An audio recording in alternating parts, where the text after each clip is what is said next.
Hello, ladies, gentlemen, everybody inside and outside of the gender spectrum. Welcome back to Stardom Quest Gold, the best weekly Stardom and Marigold podcast anywhere in the world. I'm, as always, Alex, and I'm joined by Dylan. Hi, Dylan. Hi, Alex. Hi, everybody. Um, I've been chilling. How have you been? The people don't know I got sick as we recorded last Yeah, week, that did and happen. was sick after. So I have been taking the flu medications, but it got quite bad. It was like my sinuses were messed up, so it was affecting my jaw. So then my teeth hurt. So I was like, "Oh my god, have I destroyed my teeth? Do I need a dentist?" And I looked it up and I was like, "No, no, it's just your flu is that bad." But yeah, so I've had a week where I've just been like, "Oh, I'm better today," and then I was like, "No." So yeah, I don't sound that bad, so it's fine. So off topic. I just found out there's a six-way on the Queendom show. Yes, in the pre-show. Oh, is that a pre-show match? Yeah, Okay, three pre-show matches. Wow. Okay. yes, they added those a few days ago. Yeah, I see that. Mhm. That was fun. Yeah. Yeah. It turns out that unbeknownst to me, people still be listening to this show quite a lot. Oh yeah, you The saw the Reserva resurgence. Mag. Yeah. Apparently, we're the number one podcast according to Reserva readers. They only did a poll of like 100 people or so. But hey, I mean, at least 30 of those people listen to us. Yeah, So well, shout out to them. that's pretty chill. It's good. Yeah, I'm because I don't know if y'all know this. I don't be looking at the analytics. Alex does maybe like once every 3 months, but he never tells me about them. So I don't like. We could literally be talking to like two people. Um, Like it's like Moa and Murphs, like the two people that I talked to about the show. Like that could be it. Um, I talked to more people, but you get my point. But yeah, so it's nice to get that little bit of reassurance as we head into, we closing on 300 episodes, which is crazy. But Yeah, yeah, thanks for your continued listenership to Stardom Quest Gold. indeed. And tell your friend. Tell a friend. That's what Yeah, this is, isn't it? Tell a friend. Give us 5 stars or else. But yeah, head on over to the Five Star Network YouTube channel, which is where this, as well as shows like Actor Stage and No Limit Wrestling, all go up. There is nothing on No Limit, as far as I can tell.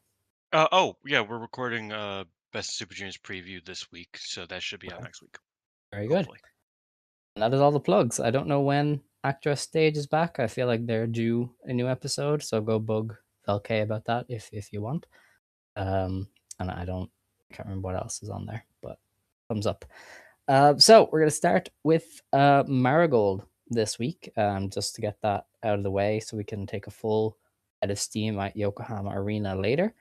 In kind of the big news piece, it was announced that Yuuki Minami has left Marigold as of yesterday, and will be just kind of wrestling on her own as a freelancer, probably just doing what Ryoko Sakamura is doing, and just kind of taking whatever Yeah, dates Ryoko has come. new gear, really nice Yeah, gear. I feel looks like we good. missed out.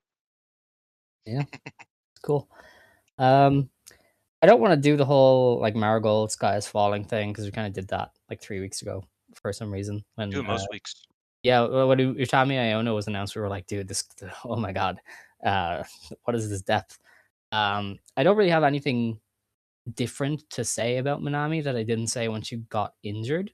Like I thought that was a big injury for the flexibility that she offered to Marigold as somebody who can just lose in the main event or be tag fodder with Chikugoto or be in an opener. Like they really don't have enough of those kind of people. And so for her to leave, I mean, it's just a blow because already you're seeing somebody like Yuki Yamazaki have to just eat pin after pin after pin. And I'm sure if you were to ask Rossi in an ideal world, she wouldn't be just a pin eater. But if it's not Yuki Yamazaki, the only babyface they have who can lose is literally now Ishikawa. Lady AI isn't ready to step up into proper matches. So you only have Yuka and now Ishikawa, you know?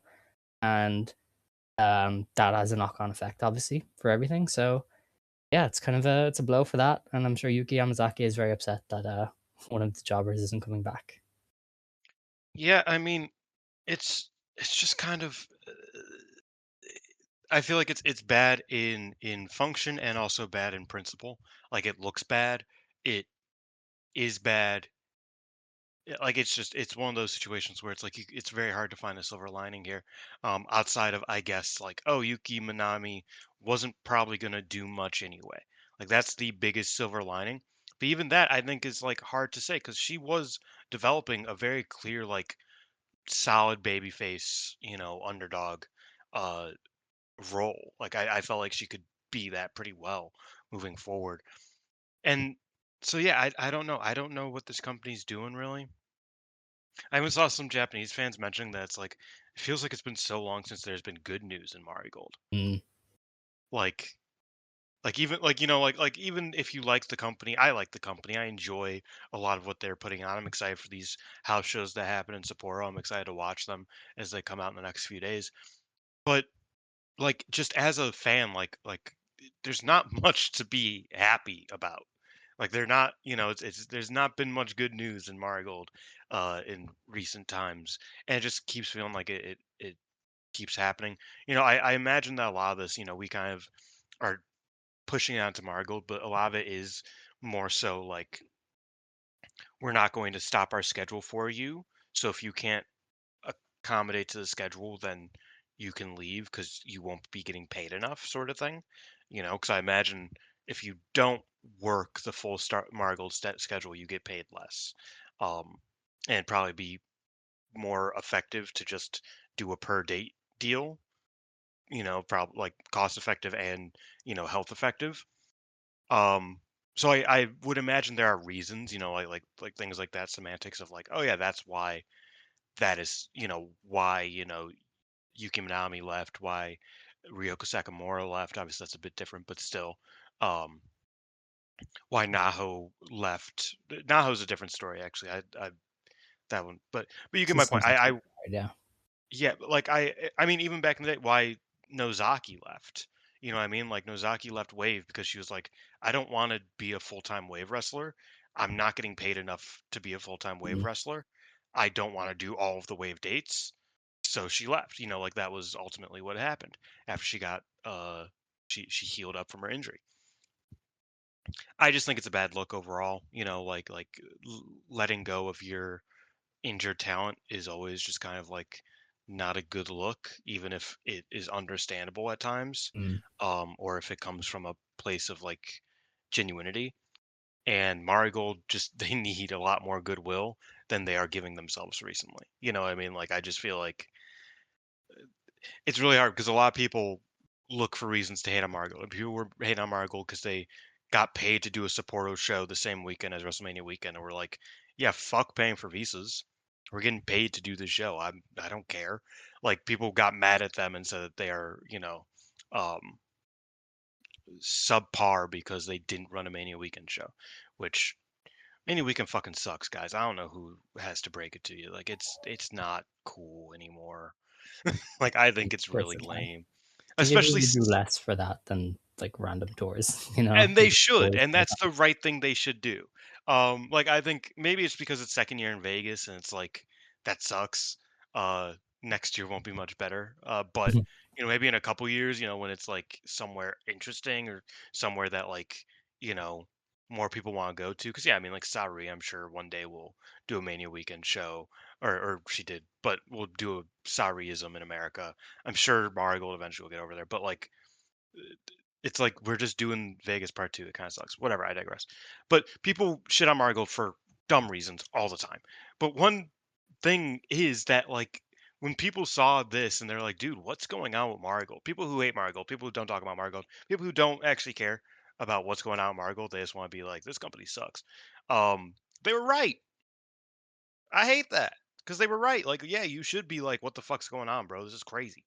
Like, that's the correct response Mm, because they're hemorrhaging wrestlers either to long term injury or to long term injury and firing them, letting them go. Like, it's a bad look.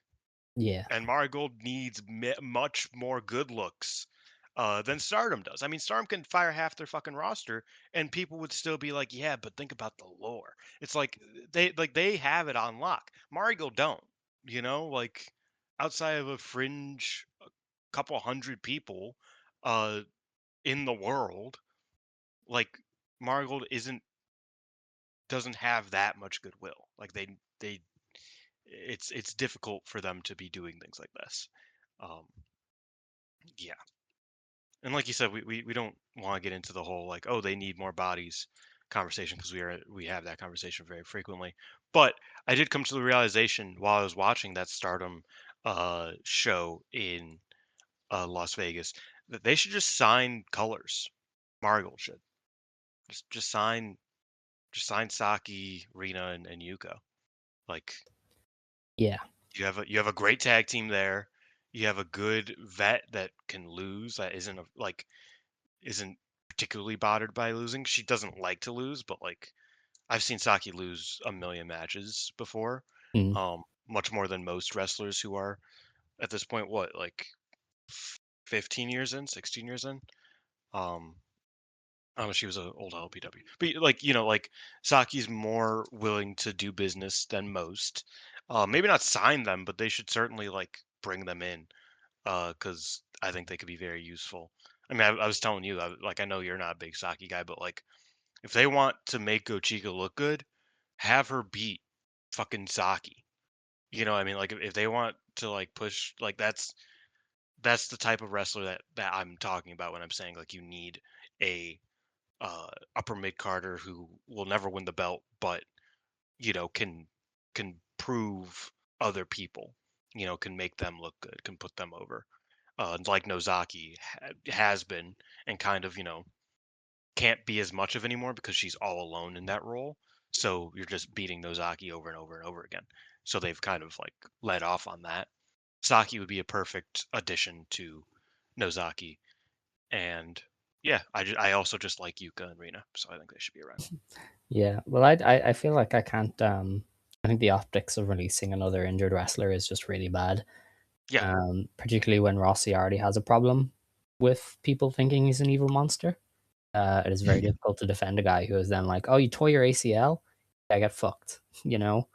Um, so yeah, I don't know. I feel like I don't want to do the. I don't want to retread the Marigold negatives, but like you cannot keep losing glue pieces or else nothing will stick. We're already seeing this roster kind of fall apart in some ways. So I don't know. I don't know what we're gonna do. Yeah, me Well, I don't neither. know what they're gonna do. It's not my job. But yeah, um, there was kind of some other stuff that seemed iffy. Victoria Yuzuki allegedly got hurt during the Sapporo show. Now these aren't up, which is kind of why we're not diving right into those. There was kind of talk that she had really hurt her knee um, in the lead up to, or no, in the finish of the match with Darkness Revolution. And we don't really know what the story is, but I feel like if that was to be a bad injury, it would just be like, okay, the House of Cards is falling a little bit because she is kind of one of their core bits right now. She is one of the more, this is a Marigold made star kind of thing. And the UN title is going to be a big part of the Shine Forever show. So I was like, yeah, if Yuzuki's injured and Mayu is injured and Arena is injured, and I just let Arena Yamanaka go, or not Arena, Yuki Minami go, it's like, oh shit, this is very, very, very bad. But kind of as we sit today, like nobody really knows the story with I think this fucking dude. Sorry for interrupting. yeah. I think this dude has a real problem with philosophy. Um, Once he says something that like, oh, this is how I stand, he stands by it so aggressively to the point where like he will sink on any ship, and he does frequently. Because um, like we won't chase them if they go mentality. I fear has turned into, if they show doubts about wanting to be here, we tell them to go. You shouldn't do that. No. Well, and I'm sure there are wrestlers, like I'm sure at some point, um, like Koki was like, I don't know if I can keep going. And he was like, yeah, we kind of need you to, so stick around. But like, do you know how much turnover this fucking company has had? Mm, since it's begun. You know what I mean? Like this shit has more turnover than a fucking Walmart. Like that's like what are we doing? It's a yeah. wrestling company. The whole point is like to get the most out of these wrestlers until they inevitably leave for a different pasture. Like that's just how wrestling works. That's how the territories work. I've been listening to a audiobook about Vince McMahon and how he destroyed America. Uh and so I've been, very territory minded lately. Mm, But like that's the point, like that's the point is like you get the most out of them that you can. He is not getting the most out of a lot of these wrestlers. no. I mean, like I know we talked about yeah with like the Mirai thing and now with the Yuki thing and like the Ryoko thing, right? Like I think that like obviously she was going downhill, but you definitely could have tried to rehab her and gotten a little bit more out of her than just her fucking up a couple times and then being like, "We're taking you off of shows. You can't wrestle anymore. Yeah. Bye." Like that's not how you conduct. Like I don't know. Like I just feel confused about their mo here. I will Um, say for what I would look for currently, I think it is hard to recruit. I think people are saying, well, they yeah. should sign more, and like I agree, but I don't know who you're gonna poach to job. You know, Well, and that's the I thing. don't. Like I don't think they can coach. Like I don't. I think Marigold, and again we did talk about this recently. The problem is I full disclosure, me and Scott had a good like 3.5 hour conversation about Marigold and Stardom's current problems. So if I say, oh, I think I already said this, I might have just said to him.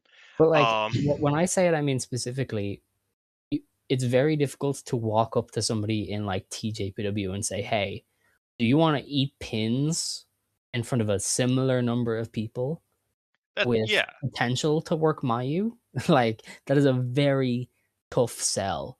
Rossi is no longer the guy running the biggest promotion. It's not as easy to go to a Unagi or a Mina and be like, "Look, TJPW isn't going to push you. I will. I have, sold out Corkins and pay-per-views, and we're going to do this." That's a lot easier to sell somebody than like, I don't know, who's a TJPW undercarder at the moment. Toga. Toga. Like Toga has so much upside in TJPW. Why would she go? Why would she go and stare at the lights for Marigold? Oh So yeah, you're right. you'd kind of have to be signing like a Suru Himeka type, like a complete nobody who is just happy to wrestle full time and like poach from a very small promotion or from But Access Girls. But like you know that's what I've kind of what kind you of need. noticed? I think Rossi perceives that he is above them, and that is the problem. I think I am fascinated by how the Yuki Mashiro deal completely crumbled after Yes. one date. You know what I mean? Like that's an example. Is that it's like was he like lowballing her? Did he just kind of see her as like, yeah, I don't see much value in you, but you're a body? Like, and was that relayed to her? Like, because that's my assumption.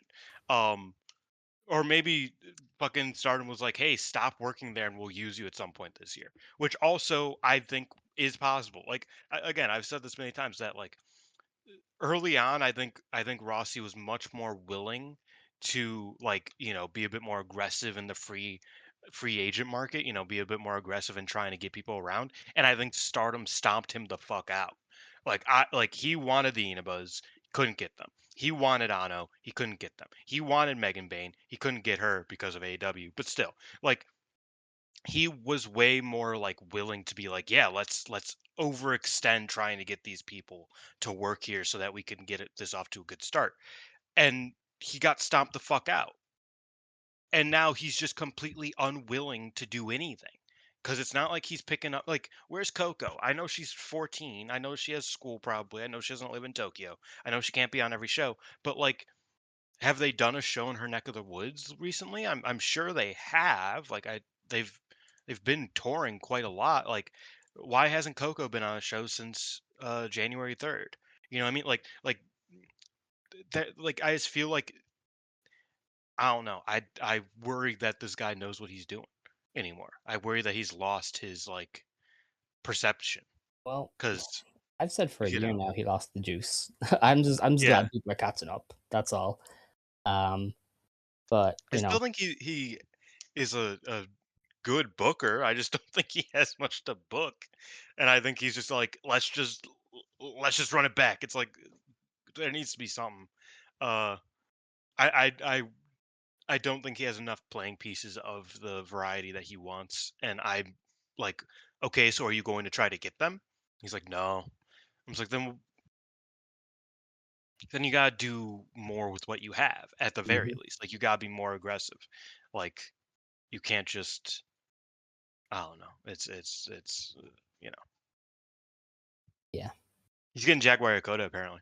Yeah, she's on the show next month or Spry something. young upstart Jaguar Yakota. That'll Maybe change maybe the she'll change world. the business. She's Yeah. never done it before. Well, Speaking of which, is that a segue? Is it time to segue? we can, yeah. I don't really have anything else. Where do you have Jaguar Yakota on your greatest wrestler ever list? She is 17th. Wow, I have her at 8. Yeah, see, it's hard because I'm trying to mix like the dudes with the wrestlers that I like. Nah, fuck the And dudes. so Jaguar is kind of falling a little bit. My Um, top 10 has 4 dudes, so actually that's not that bad. and mine has 5. I don't know.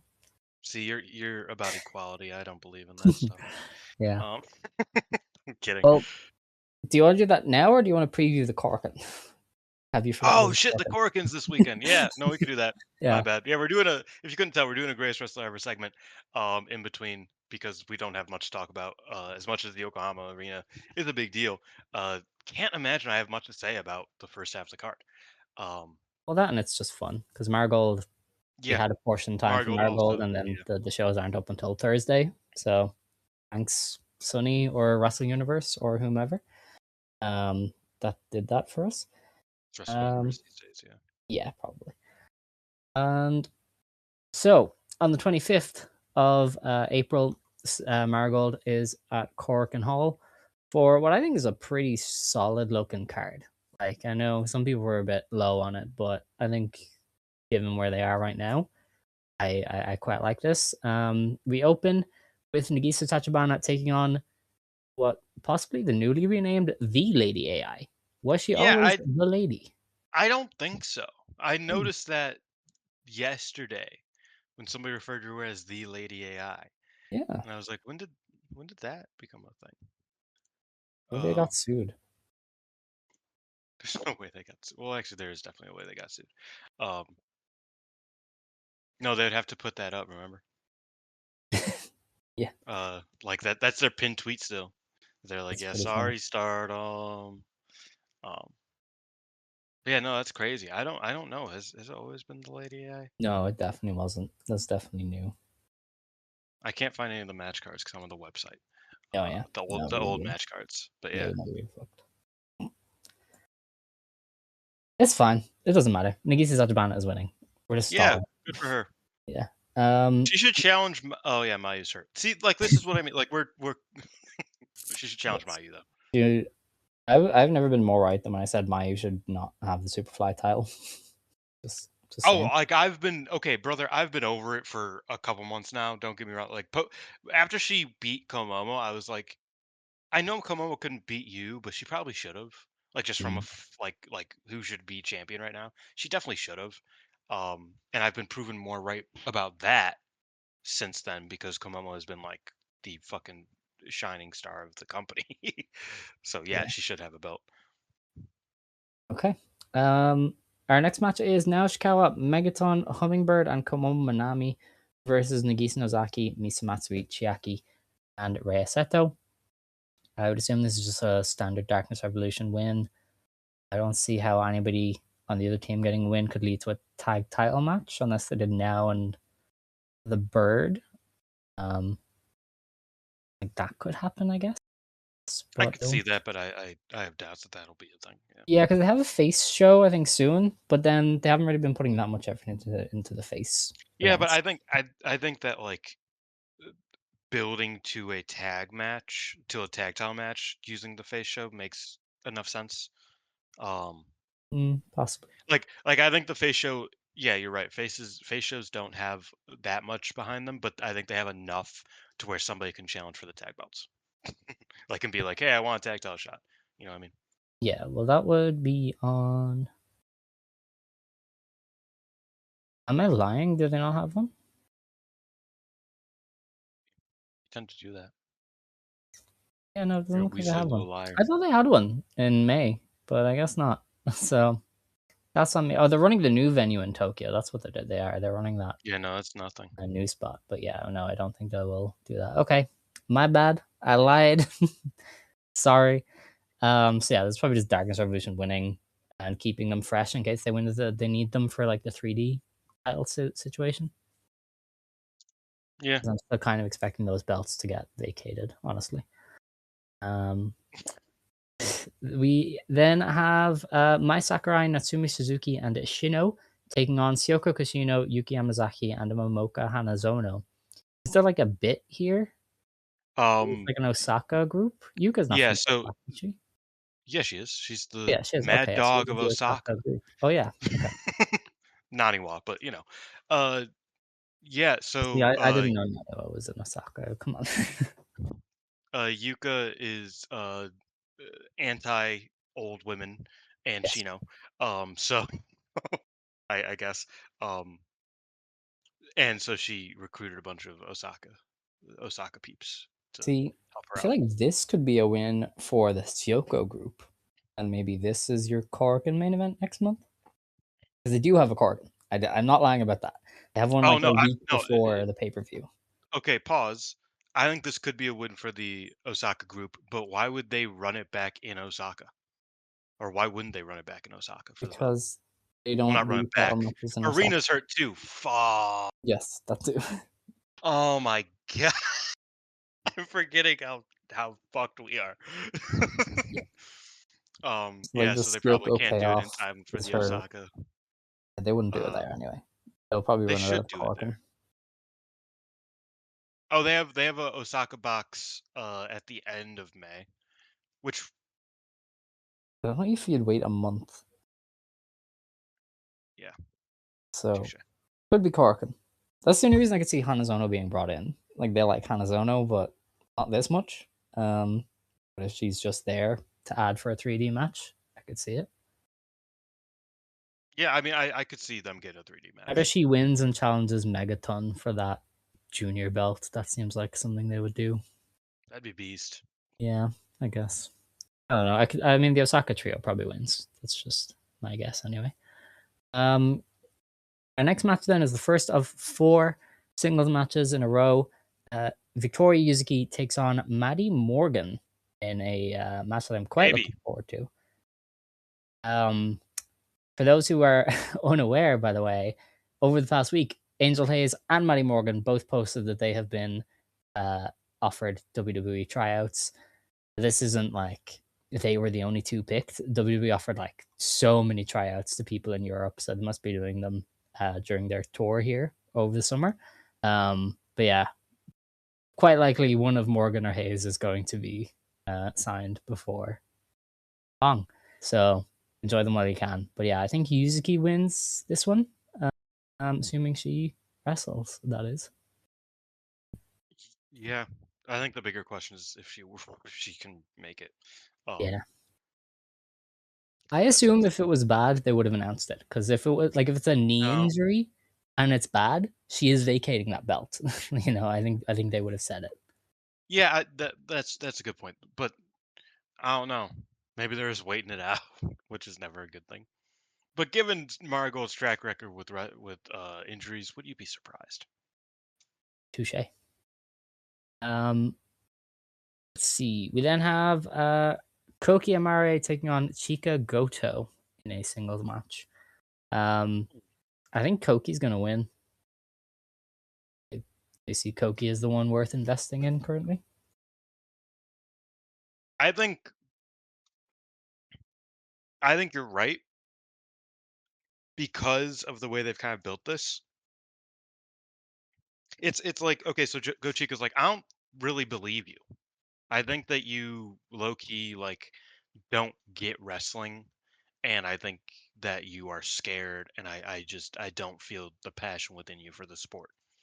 And Koki's like, maybe you're right, maybe, and like her having doubts leads me to believe that she will like write herself for the match. Mm. Like that's the story, and she will beat Gochika. But I also think that this could lead to Gochika beating Koki, but being like, dude, you have so much more to give. Like that. This was like, you brought something out of me. Let's, I want to bring you back. I want to get you back into this, and that creates Twin Tower. Mm-hmm. Um, Worst case scenario is Koki wins and then challenges Miku Aono for the challenges Miku Aono for the world title. Yes, that would be Um, genuinely insane. yeah, because like I think if Gochika won this and was like, sucks to suck Koki, yeah, go ahead. Her versus Miku would be a choice. But like I'm here for the continued ascent of Chika Goto, even if she did just lose at Sapporo. Um, that's why I'm hoping Utami wins the belt, but we'll talk about that later. Um, but yeah, I think there's a very real chance that it's like this is a de facto passion injection match, um, which could just mean Go Chica wins because she is in this case the purveyor of passion, as Nanai often did win. But I could also see it being like Koki being like, no, uh, I'm competent, guys. I can do this. And I think that's the point of this match, though. It's ultimately to tune up Koki. It's ultimately just kind of like fire her up. Yeah. We'll see Yeah, if no, it I think so. works. I mean, she's always looked most comfortable with Chica, but She's generally always looked as most a comfortable team, alongside Chica. I think her yeah, her singles matches with her have been okay. that's fair. One of Well, them that's she most got of her hurt in, singles to be matches. fair. Yeah. Not to be mean, but you know, that's most of her singles work. Just True. outside of Mirai. Oh man, I miss her.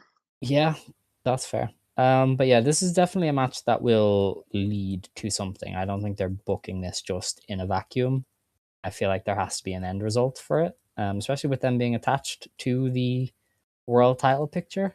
I feel like that was to put some extra emphasis on it. And as we know, Rossi continuously is like, yeah, the hope of Marigold is on the continued development of people like Koki. Other people, sure, but Koki. So I think that's where this is. They're just trying to give her something that could work. But yeah, I think she'll win because that's kind of the spot for Chikagoto. She loses, she gets cool matches and she loses. So I think she's losing until I'm proven otherwise. Fair. We then have I don't. a Both of them beat Shioko. that's true. I do think Gochika's a bit less of a loser than you think she is in this day and age. I mean, kind of, but that's hard to argue. In fairness, like she Yeah, beat a definitely. confirmed kind of I wouldn't even say mid card actor. She beat somebody with a very weird status currently, but yeah, I don't know. Next match then is a very interesting one for the BEW Women's Championship. Angel Hayze versus Seri Yamaoka. It's my long-awaited Angel Hayze singles match in Marigold. Um, I mean, the fact it's for some random British belt kind of makes it seem like Angel Hayze would win and will just like keep the belt, and Seri kind of falls away for a little bit until they're ready to push her. But I also just wouldn't put it past them to just have Seri win it randomly and then If they could run a 15-minute draw, like if they can convince oh yeah, BEW to allow their title to have a 15-minute time limit in this instance, that would be easy peasy. it would. But I don't know. I feel like they would want to do a result. Hayes like I know maybe I'm optimistic, but I feel like her beating Seri could be used to have her fill in for another spot. I know they lost to Jackie and Matsui at Sapporo, but I really feel like you need some sort of title match for that show on, what was it, the 16th of May? Like, that's a week out from Shine Forever. You're probably getting a preview tag, but then you're probably going to need some sort of title match. So maybe Hayze versus Mayu there for like the GHC or something. And you can use the win over Seri to set that up. I feel like that would be what I would do. But maybe I'm biased because I want more insulated singles matches. Yeah, that's all you, brother. Okay. Great. I think this match is a fascinating one to book because I'm like, why? Like I think it'll be a good match, hopefully. But I'm fascinated by it because like, why would Seri Yamaoka lose a singles title match right now? Because there's 2 months still for her to win the GP, and this will be a faded memory by then. I suppose. Yeah. Actually, I mean, like, it's not like they haven't protected Hayze and Morgan. It's not like she'd be losing to some nobody. Like they've both been picking up wins basically since they got in. So it could be the worst thing in the world. oh, right. Yeah, 'cause I was gonna say, wouldn't this be like the first singles title loss for Seri? Um, Singles title match. Um, and no, she lost to Mayu in that really good Superfly match. Yes. It must not have been good if you forgot it, but that's neither here nor there. Um, yeah, I guess Hayze will win. Yeah, they might split it. Like Morgan loses to Yuzuki, and then Seri loses to Angel. That's kind of the thing there. Yeah. But who cares about all that? People are here for the main event for the Marigold World Championship. Miku Aono makes the third defense of her title against Utami Hayashishita, who she won it from back in October.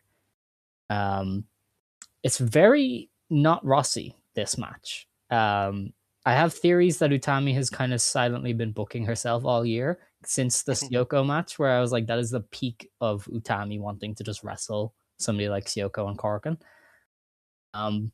This feels like she was like, look, we need something. I'll wrestle Miku. Because like it's a rematch between two main eventers in Korakuen, and it's just not something we get from him much anymore. But it's interesting. You know, it's kind of brought up the have kind of theorized that maybe he's lost faith in kind of the Miku Aono direction and he's going to revert back to Utami and have Utami put over his next kind of big star. I tend to believe it's more of we need something to sell and get people back in. So let's have Miku Aono beat Utami again and kind of re-establish her as our top dog before Shine Forever. And that's kind of where I'm leaning with it. Is it's a win for Miku Aono to kind of remind people of the level that she's at before Shine Forever. So whoever challenges her, it kind of feels like a bigger match. Yeah, I don't know. I'm still leaning towards Utami. I can't lie. I think What Utami reason or a would there be draw for her to win, though?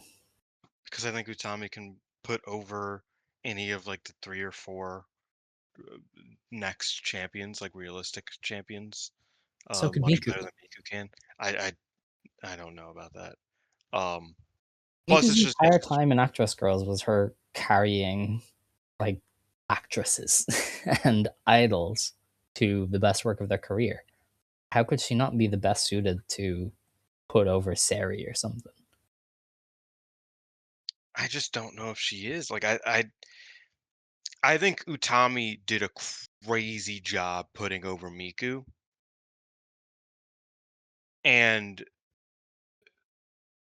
with love and respect, Miku has kind of sullied that. Rossi more so has sullied that. I think Miku's performances have been good enough for her role. Um,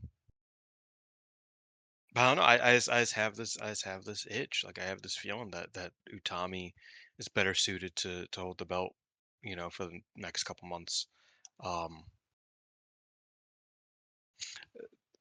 Alternatively, But like, I if Utami wins, what on earth is your Shine Forever match? What is your fresh Utami World Title main event? It can't be Chikugoto. Chikugoto cannot be in your World Title pay per view match. I think Kikugoto could easily be in your world title pay-per-view match, depending on what you put around it. Yeah, yeah, like, the Um, only way that happens is if they're somehow running Sari versus Mayu, and I'm not sure that they're running Sari versus I don't Mayu. think they have enough time to run Sayaka No. versus Maya. So, like, that is the only match that could go on above that unless they've magically gotten, like, the reincarnation of Jackie Sato here. Hey, we were talking about that, maybe. Um, hashtag XX style. Yeah, I don't know. I'm I'm uh, I'm having a hard time with this match because like I think it's a crazy choice to book it in the first place. Like you said, a lot of it was probably just like we need to bump a rating or bump a rating, bump a a Korakuen, so to speak. Um, but part of me feels like there should be more to it than that. And also like I feel like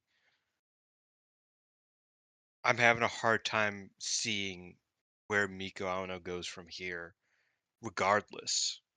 Whereas, like, I can see Utami's path forward a lot easier. I think that's the only reason why I'm more on I don't Utami. see what path Um, Utami has, though. She can't have a Mayu match, whereas Miku can.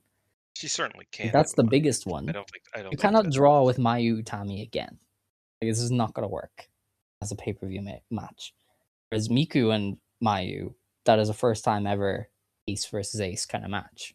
You know, that is a much bigger deal than whatever you could do with Utami. Yeah, Like, but I what also, clear direction is there for Utami other than her power friends? And they're Cork and fodder at best. okay. So our argument here is Miku has a Mayu match, and Utami, I guess, doesn't have a Mayu. Like that doesn't help the It just case. feels like Miku has a lot more fresh pay-per-view Truthfully, matches that they you want can to know do. what I wouldn't be surprised happened. Go on. I wouldn't be surprised if Rossi went into panic mode. This went to a draw, and excuse me, we do some sort of this match at fucking Shine Forever again. I Either don't this think he's match, that no bad. time limit, this I don't match in a triple threat with a third person, which would be hilarious and would definitely not main event the show. It would have to, like, I think Mayu would have to be wrestling someone big for that to happen. But I think I think that's where I'm at.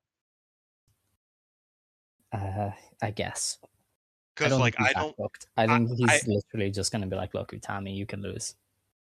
but then what does Like, Miku "Dude, do I for can Shine lose." Forever? Mayu, Iwata, Iroha, Yuzuki. Wait, no, not Yuzuki. Um, Mostly those three. I mean, I suppose, and we could do a more Marigold versus the world sort of gimmick for Shine Forever. I would enjoy that. I think Chi and Yuzuki is a good start, and I'm hoping that's Yeah, what happens there. Um, Inshallah, Yuzuki is not hurt. Um, yeah, I would love a Marigold versus the world defend the soil. yeah, Uh, that'd be fun.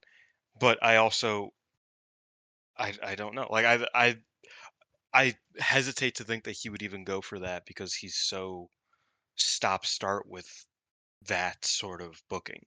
He doesn't mm. like using it very much. And I think it's Well, silly because that's usually it's when one he of does those his best times I work. don't think he has much choice. I feel like he's gotta do something, you know? Like, Yeah. he doesn't have many options anymore to be weird. You just gotta do your thing. Like I think the dream would be Miku versus Iwata, Chi versus Yuzuki, Momino versus Mayu. You could do the double title gimmick where it's the first 15 minutes are Superfly. Yeah, Even though that would mean that Momino more likely would win the GHC rather than the Superfly, which kind of defeats the purpose. Um, but still, I think Momino winning the GHC would make sense, probably more sense because they don't really do Marvelous anymore. And Bayu could lose the Superfly next month for or 2 months from now, whatever. Um, and then like Utami versus Seri or Utami and Gochika, or Utami Gochika and Koki for the trios or something, Utami Seri would works as well, whatever it may be. Um, that's why I'd probably pitch if we're going with Miku. And yeah, I don't know. You've kind of convinced me. I've been very 50-50 on this match ultimately. I just kind of lean towards Utami because it feels like I don't know. This feels like an instance where I wouldn't blame him if he was like, you know what, let's just revert. I don't think this is working, I and think a I lot of would people have I kind would of go ballistic. He has done nothing but shortchange Miku, dude. I would be so mad.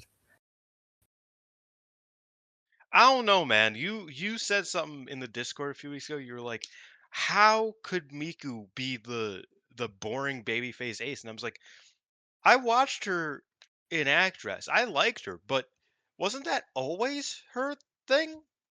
Like Yeah, that but was then she kind of tried to make always who she her was. title reign interesting, and he said, "No, you're gonna have a 6-week build with Chiaki, and I'm not gonna decide what we're doing until the week before." Like, Yeah, that was she silly. tried. She tried her Wait, best, and but he Chiaki just feud said could have been no. so good, which is the most frustrating part. Because I really like the pay. Like I like the last match. Not the last match. The tag match wasn't very good. But I really like the title match, the hair versus Sarah. Yeah, I thought it was no, we awesome. both praised that. Um, and like I felt like there were elements of like a good build there. Chiaki stealing the belt, just kind of like just fucking with Miku. Utami getting to pin Miku because Chiaki clocked her, like that, like cool stuff here and there. But it was just so disjointed. Um, that I think that could have really saved Miku's title run if it was just a bit more like, yeah, we're going to like we have a plan here. Because it didn't feel like they had a plan at all. Nevertheless, I think Miku probably does win. Um, Yeah. but Here's hoping. I Utami should never be a world champion again. That's the thing. see That you're stuff just a sucks silly. ass. This is so funny I am because like content she Miku is hasn't been better for the last, like, 5 months without the belt. She's been far more interesting since losing the title than she And ever was with it. Miku's best work was when she wasn't champion too. Like I don't Yeah, like I could no, say I the same agree. shit about I Miku. I agree. did say the same shit Listen, about man. Miku after the United National. I was like, I don't really need her to have a singles title. She's doing better work. She did better work before she won the United National against Mirai and Aussie's like booking is the so early ass, stuff. he has us turning on good wrestlers. It's like, actually, get the belt off her. We're gonna get better matches without it. Get it off. It's kinda funny. Yeah, I don't know. It's very WWE, truthfully. I mean, A little bit. like the one thing you don't want on Monday Night Raw is for your favorite wrestler to be champion because they will never Yeah, work again. that's true. That's true. Well, I don't know. But It's a I'm excited interesting for this time. card. I love Miku and Utami. I think they're great together. I loved their match last year. I know a lot of people didn't, but I really enjoyed it, and I think this match could be even better because it's in Korakuen. Hopefully, a hot Korakuen. We'll see how tickets do, obviously, but hopefully, a hot Korakuen that's excited for this match, and I hope they can really expand upon what they did last time. Yeah, just I don't know if they update it. It doesn't look like any of the sections are sold out, but I don't know if their website updates the way Stardom does. Like, Stardom's is like a line through the prices, but I don't know if Marigold's does that. And I'm not checking the 3 different distributors to see. But yeah, that's it for Marigold. After that, then they're doing a bit of a house show run. They have like a some smaller shows right up until Cork and on the 16th ahead of Shine Forever. So it's going to be a bit of a weird one. I feel like they're going to have to set up a lot here at Cork and Hall for Shine Forever. So we'll kind of get a. Shining Attack is a good It's a tour great name, name yeah. for leading into Shine Forever. Yeah, it's good. Um, yeah, that's it for Marigold. Um, as you said before we get on to Stardom, we're just gonna do. We're not an official GWE podcast, by the way. We just like this. Are we just doing our Also, thing for? the official purveyor of GWE asked me to talk about a little bit more on the pod because they said it would be interesting, and I agree. I enjoy Cool. talking about GWE. Yeah. So I don't know how much you wanted to do. I think currently I was just gonna do my top 10. Um, I of could like push top 20, even though I haven't. I'm less confident in my 20. But I mean, we can talk about like different people and where we have them, I guess, Yeah, if you want. that works. Because funnily enough, like so for those who don't know, it's 100 people. They had to have been nominated before March, and nominations were very simple. I just forgot to do them. Um, but nominations, you could literally just be like, this wrestler has three. As long as the wrestler has 3 matches that you can watch online accessible, uh, like you're fine. Like they get to be Okay. nominated. Problem is that most people did not go out of their way to nominate very distinctive Joshi wrestlers. So like I brought up to you like Hazuki and Dash Chisako both probably would have gotten into my like 90 through 100 roughly, 80 through 100 because I value both of them a lot and what they've done over the past, 15, 20 years for Dash and, 10 years for Hazuki. But they were not nominated. So, yeah, it's 100 wrestlers. They all had to be nominated. There are like thousands of wrestlers nominated. So it's not hard to get that going, but yeah, that's what that is. So, Okay. Do you want to start in 10? yeah, we could do 10. Do you want to do 1 through 10 or do you want to do 10 through 1? Because I'm 10 thinking through about 1 seems better. Oh, okay, okay. Um, do you want to go first or shall I? Whatever. Uh, I guess I can go first. My top 10 is very tentative. I think things can change beyond the top 4, uh, like a lot. So at 10, my current one is, and I feel like such a hipster, it's Gym Breaks. I saw Oh, you Snowboy make the case for still Gym Breaks, European. and I saw like a lot of what was being said about Gym Breaks, and it's very me. It's very what I tend to enjoy, just a heel baiting the shit out of people into rooting for the baby face. Had a lot of longevity by the seams of it. And so I was kind of like, you know what? I don't think you can have something like this without somebody as integral as Gym Breaks. Like I feel like 10 is a good spot for a guy like that who is kind of such a master of his craft in ways that tend to appeal to me. And so I could probably be convinced to drop breaks if it's like somebody else came along. But currently I think at 10, um, he's a good one to start off with. Yeah, I haven't seen much gym. I haven't seen much world of sport in general. I value the style more than most people do, even though I don't particularly love it. Um, I do like appreciate the point. Mm. I appreciate what they're going for. I think Jim Breaks is one of the better uh people at that style to be to for you to get it, because obviously people love to post that was it Johnny Saint who went to Japan when he was like 50 and did a really bad World of Sport Yeah, gimmick zero yeah. one or 01, I don't know what company it was, but just like it was bad. So I've seen plenty of bad, and I think the stuff they do of it now is really bad. But like I said, I've seen a match or two of Jim Breaks. He's good. Like he's one of the more interesting of the bunch. Um, my just so everybody knows, a bit more chalk for me at least, because I actually didn't see my number 10 in many people's top 20s. It's McFoley. I think He, McFoley's he's my 11. He's like yeah, I just think McFoley's like y- first of all, favoritism speaking, probably my favorite wrestler growing up. Like he was the only like old wrestler as I was growing up that I would like go back and try to watch as much Foley as I could. Like and it's obviously like kind of like cliche, but do you know how many great matches he had with Triple H? yeah, Like dude, like the Cactus Jack debut, like that was just a rant. Like that's one of my favorite TV matches of all time. Like it's just so much fun. It's a stupid plunder match, but I just loved it. Like that was like an obsession of mine growing up. Was fucking Foley versus Triple H, the whole series, and like as I've gotten older, it's like you can go back and watch literally any of his work, and it is so good. Maybe not any of his work. He got old there. But even like even like I enjoy his like mid 2000 stuff quite a lot. Like I think his Edge match was fun. I think his Randy match was fucking tremendous.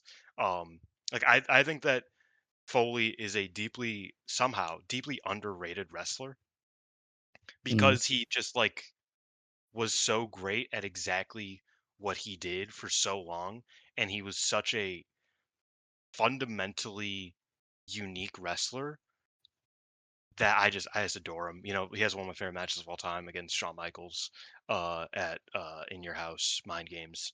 Like I think that's such a tremendous match. And I mean, I'm a deathmatch guy.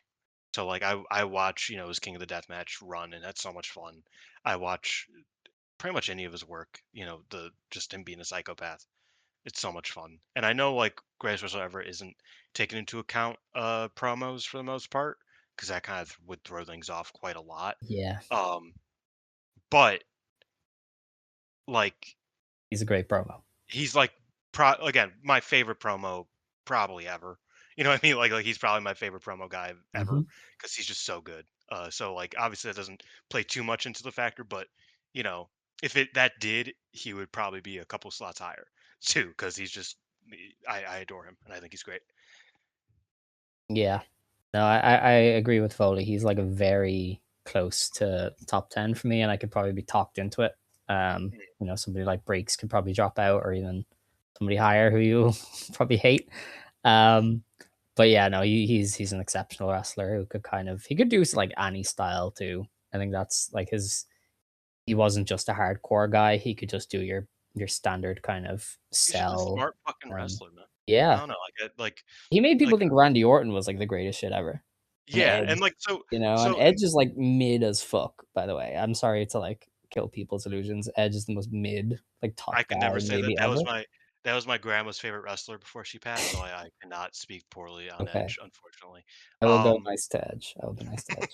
But yeah, he was like mid, and Foley made yeah, him into a god, basically. So yeah, no, Foley exceptional. Definitely deserves to be top 20 on just about any list. And he's 11 on mine, 10 on yours. My Devil's number 11 of mine, by the way. which Devil. Oh yeah, Devil's top 16 um for me. But yeah, my number 9 is Dump Matsumoto. Possibly a bit low for her, but I have her much lower. really that's crazy. I have her at 22. I just don't get it. She is like one of the best heels literally ever. The more you kind of watch what she did, the more you're kind of in awe of it. Like I watched the second hair match with Nagayo, and Nagayo hits like 2 moves tops in that entire Yeah. match. And there's like no other heel in human history who could keep the crowd as hot and engaged as Dump does. Like she with her opponent getting 2 moves total in that match, she manages to engage the crowd for the entire duration. I just think she was one of the most special heels ever, and like so much stuff about her was clever. It's kind of like nobody does it, but her like hiding the fork in her gear constantly and having like different parts where she could hide the fork, and then like stabbing people out of the side of the referee, like all that kind of stuff was just exceptional. And then she kind of wrestled like she was bad, like in kayfabe she was bad. If you got her like in a roll up, she was fucked, and I feel like she managed to make that look That is convincing such a while fun thing. being very good at wrestling. She managed to make herself look clumsy and bad when the time came. I She is think like definite top 10. I think Minoru Suzuki, I think the quote gets kind of like misused quite frequently when he talks about lumps of gray mush. Um, Yeah. and where it's like, yeah, Moxley's interesting because like there's shit he just is bad at. Like Mhm. you need to be bad at things. You can't just be good at everything because then you're just lame. Like you need to be bad at things. And I fully agree, and I do think that is a underrated part of Dump's game is that it's like a lot of the technical stuff, like she is purposefully bad at. Clearly, she can do it. Everybody in AJW to some degree could functionally do the fundamentals of wrestling. If they couldn't, they would fire fucking a year into their run, um, if they were even trained to begin with. Like outside of Kemi, sorry, Kemi, Yeah. I still feel bad for you. But point being, I think that like Dump's ability to kind of like look like she can't do things well, like random example. I hate the Miz. I hate that the Miz is always trying to show that he can wrestle because, like, you're not supposed to. You're supposed to be kind of bad. Like, that's the point. Like, that's why people hate you is because you're kind of bad. So why are you like doing a suicide dive? Like, stop. Like the only whatever. Not talk about the Miz. I think Dump's a great choice. I have Mm. Dump lower just because I have like she kind of just got. I don't know. It's a hard one. She's down with Steve Austin and The Rock, if that makes you feel better. That Uh, is fair. Yeah. yeah, like it's Austin 21, Dump 22, Rock 23. So you know, it's not like she's in bad company there. But my number 9 is Hiroshi Tanahashi. Um, Whoa. I've had a really hard time with Tanahashi. Um, because so much of and this is I've had a hard time with this list because so much of my wrestling consumption happened before I was really looking at wrestling critically, if that makes sense. So like I've seen a ton of Roddy Piper, for example, right? I loved Roddy Piper growing up. I went back and watched so many of his matches, thought he was so great. I don't know how I could compare Roddy Piper to who's close to him on the list of mine to Toshiya Yamada. Like I've watched all of Toshiya Yamada's work through like my critical, nearly adult. I've been watching since I was like 17. Nearly adult to adult mind, right? Like I've seen Toshiya Yamada's work very critically, and I think she's great. I haven't seen that much Roddy in the past 2 years, 3 years, whatever. So that becomes a bit difficult with Tanahashi. It's even more so because I watched so much of his great work as a teenager. He was one of the first Japanese wrestlers I like found out about. So like it's a bit difficult, but I I just couldn't figure out a way to not have him in my top 15, and he kind of just inched his way up from there. He's just so good. He's like one of the best baby faces ever. If you John Cena is also my top 10 spoiler. I just like that, I think. Like I just like the like eternal baby face. I know Hulk's on yours, so like, I Yeah. think you can probably relate.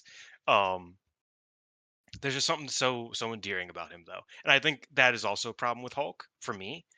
Uh it- we'll talk about Hulk when you bring him up. But yeah, Yeah. Tanahashi, I love the 21st century New Japan.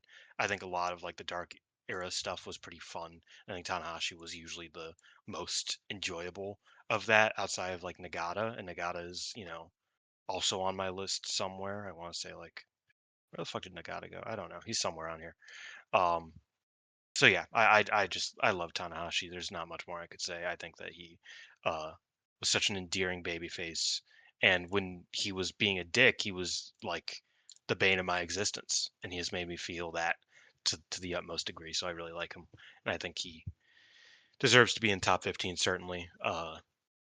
I might swap him with Devil, like that Mm. might be kind of a bit more because I probably value Devil a bit more than Tana, but that might have just been kind of like outside forces talking to me in my head. That was like, come on, you have to have Tanahashi in your top 10. Whereas, I think Devil and him kind of like, because I think Foley's pretty firm at like 10, 9, 10. I think Devil or Tana could either get to 10, 11, and they could swap a little bit. But you know, that's my take. I think Tanahashi's great and Okay. deserves a spot up here. Yeah, I mean, I can't argue. He's kind of languishing on mine, but he's also just not my guy. I have him above Yeah, Kandori if that helps, but that's insane. See, I like you have him above I Kandori too. no, I don't. Do you? Oh, okay. All right. Kandori's. All I right. haven't talked about Kandori yet. All right. Okay. But yeah, no, he's like 34 on mine. Um, Wow. he's just not better than Andre the Giant. Mystico's He's 34 on mine. Yeah, no, Mystico's 25. But That's fair. see, he could go up because I'm very unsure on Eddie Guerrero. We kind of talked about that. I have Eddie quite Yeah. high, and I'm like, I don't know. Um, I guess go on to number 8. My number 8, very controversial man, Jerry Lawler. Mm. I just quite like what he does. He's very much pro wrestling in the way that I've kind of come to appreciate. He knew when to sell, when not to sell. I think the punch heavy Memphis style is gonna decide whether you like him or not, as far as like top 10. But I quite like some Yeah. of what he does with that, and I think he's very charismatic. I feel like the stuff with Kaufman alone kind of deserves a spot up here because that is probably like the Like most the legendary coolest thing feud in ever. history. Yeah. Yeah. Like he knew exactly what to do to get those people rallying behind him. You know, it's a very innate skill that kind of if you as my top 10 progresses, you'll see a lot more people who could just kind of whip a crowd into a frenzy. And that's something I really value in terms of evaluations here. So Jerry Lawler's at 8. Probably won't fall too much, but again, like just about everybody here could drop if somebody makes a case. So yeah, he's kind of 8 for now. Jerry Lawler is a purposeful omission for me. Like I didn't put him on my list at all because I've watched enough of his work to know that he's very good, but I also haven't watched enough to get it, I guess. Yeah. I always understood that it's like, damn, like they're really, like people are living and dying on this. That's really cool. And like, like, oh, this is pretty cool. But like I just it never connected as much with me. And again, I haven't Mm. seen the old Jerry Lawler matches in a few years.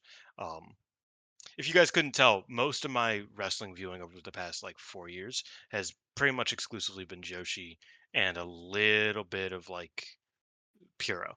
Um, and so that obviously informed a lot of my list.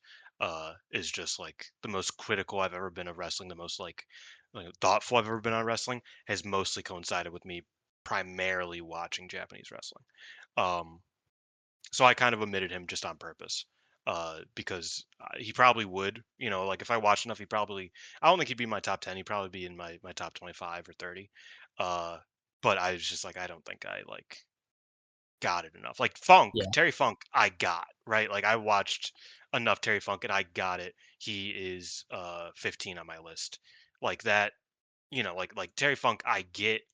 I don't have him above like some of my favorite Joshi wrestlers or Foley, who a lot of favoritism obviously plays into this, but I get why Funk is so many people's number one. I think he deserves that for a lot of people.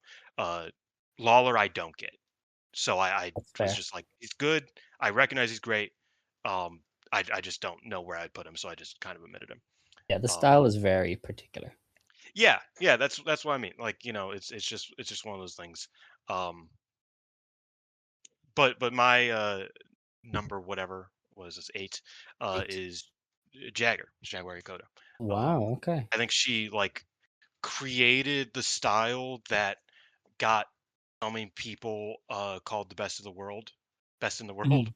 for kind of emulating, and I think that has to count for something. I also think she was one of the better at the style. Like I think um, that like maybe not invented because obviously it's a lot of lucha influence, but I just think Jaguar Yokota was just such a different animal than basically every wrestler that's ever lived. Um, that like she is in a league of her own, in my opinion, uh, which made it so difficult to rank her on a list because like she's a whole different animal for me. She's a whole different kind of, entity. And not to mention she's still wrestling now and I'm still excited to watch her wrestle. Like she's not great, at 63 years old or whatever she is now. She's not a great wrestler, but she's still an exciting, captivating and competent, capable wrestler. I think that's incredibly impressive. And yeah, I just think she's great, one of the best ever, obviously. You could watch any of her work pretty much uh, throughout her first run, and I think you can kind of see that. But I think her longevity since then, and I think some of her, she's had some fun matches over the past couple decades where she's after she's come back. Like I remember we watched obviously Big Egg for No Limit, and her return match, like the big tag, I was like, she just didn't lose a step. Like she just got wrestling. Like it was like a fucking riding a bike for her. She's so good.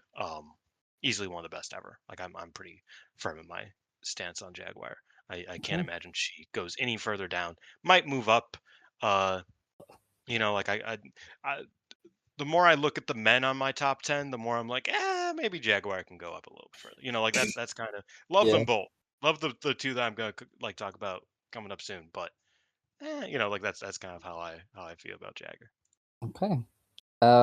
My number 7 is also a Joshi, so we're right into the Joshi part. It's Akira Hokuto.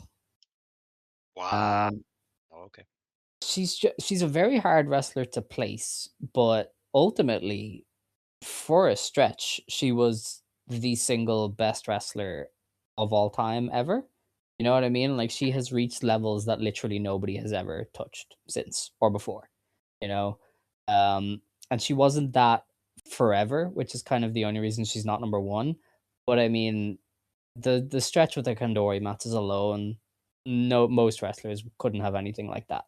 You know, they will never have a stretch that good in their life. Um, I really rate her work in Gaia. A lot of people kind of forget the Gaia stuff, but she was pretty Yeah, great there too.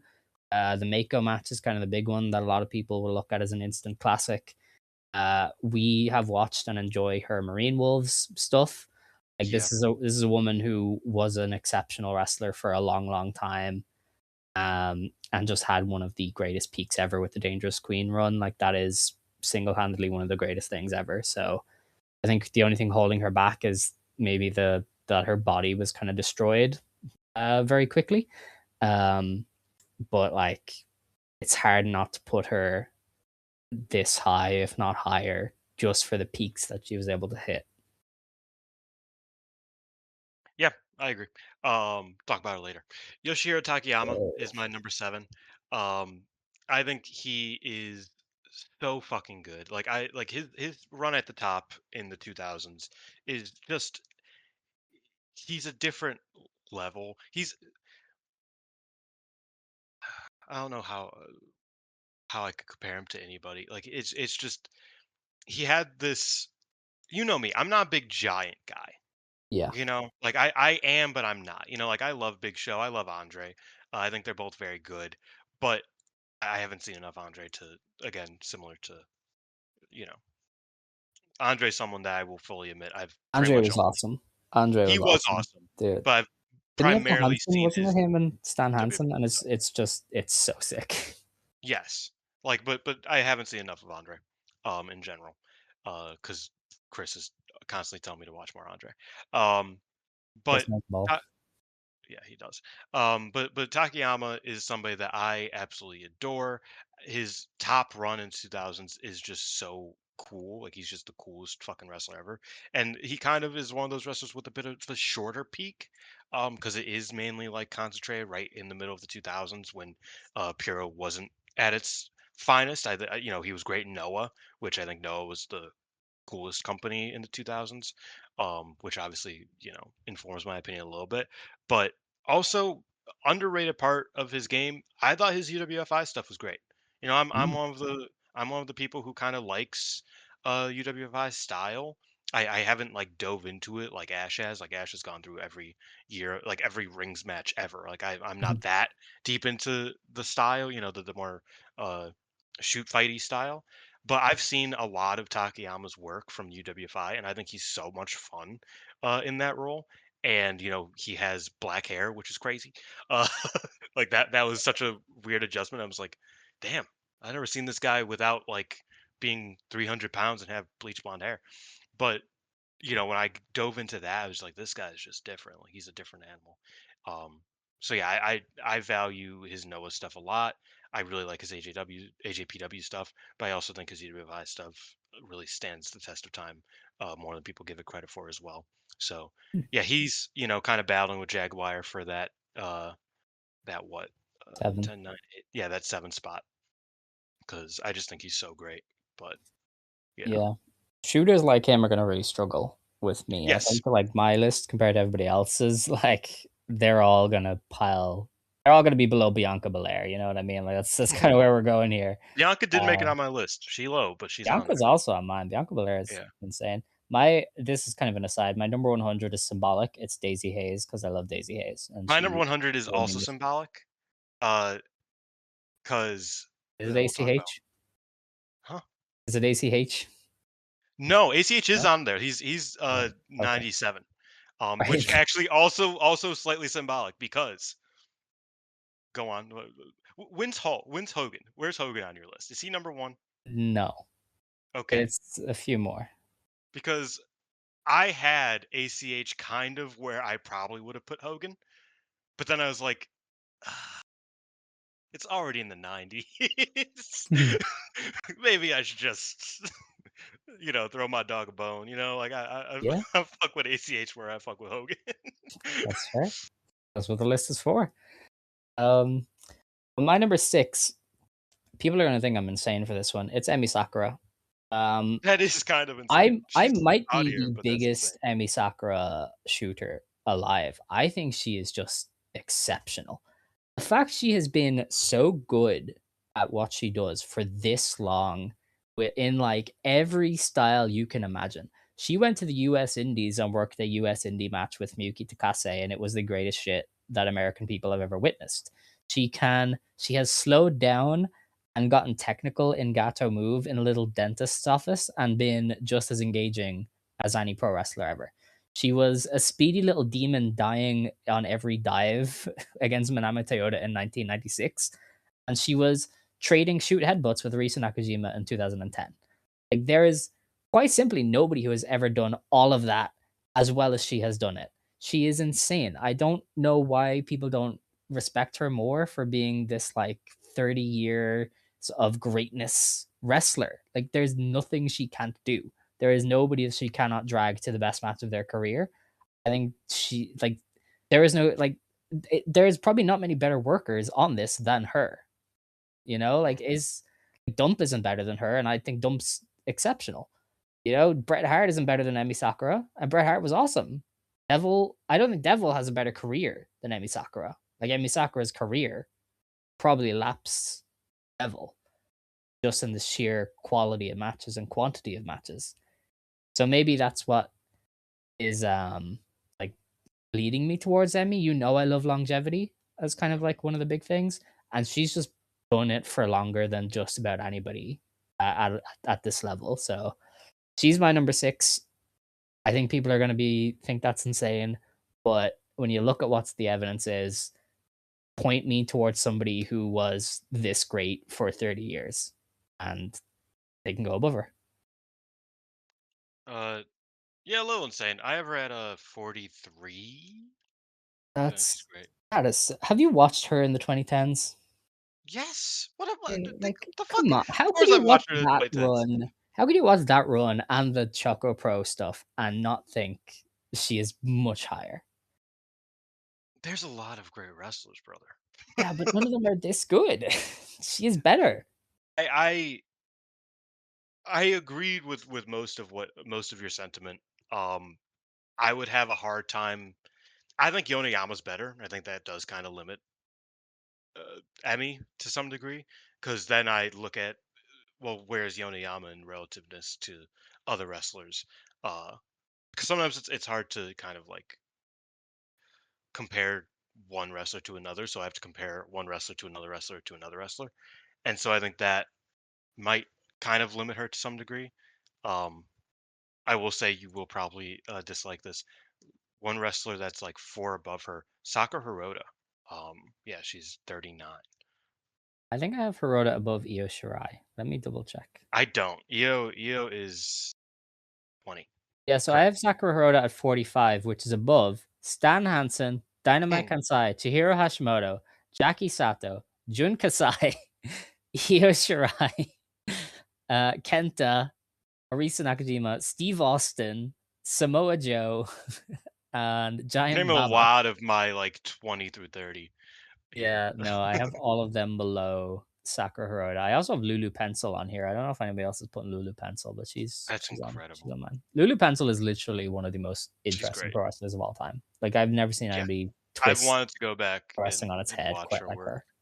Yeah. uh, a lot like When recently. she But lost a match doing a submission, I was like, nobody will ever think about wrestling like this again. Like, there's like, who would have ever been like, oh, I'm going to bridge it to a submission, and it's gonna hurt me so it's gonna much hurt that I my tap neck. out. Yeah, like I And am doing the offensive move and I'm going to lose. That is in utter insanity. Like nobody else has ever done it like this. So yeah, Lulu Pencil is on there. But anyway, yeah, go oh, ahead. What's your number 6? we should probably hurry this up. My number 6 is John Cena. I think John Cena is the best male wrestler ever because he's John Cena. That's fair. My John Cena is 18 on mine. I just couldn't I couldn't put him above like Devil or Jaguar, you know. See, Um, I think I mentioned this, and a lot of this is just like because of what recently. Um, I've been feeling.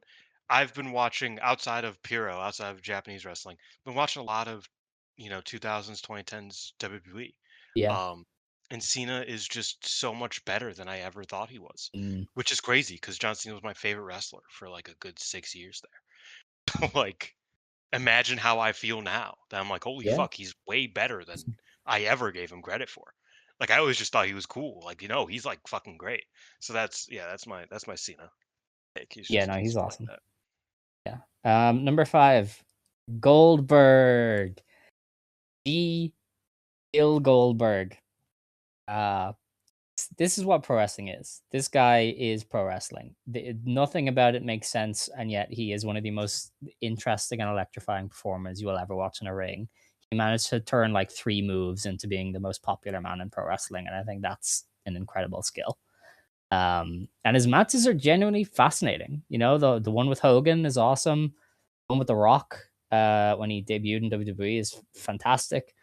The Brock Lesnar series in WWE is pretty great. Like this guy turned nothing into being one of the most memorable wrestlers in American wrestling history. Like I just don't know how you cannot look at that and go, this is somebody who is a master of this craft.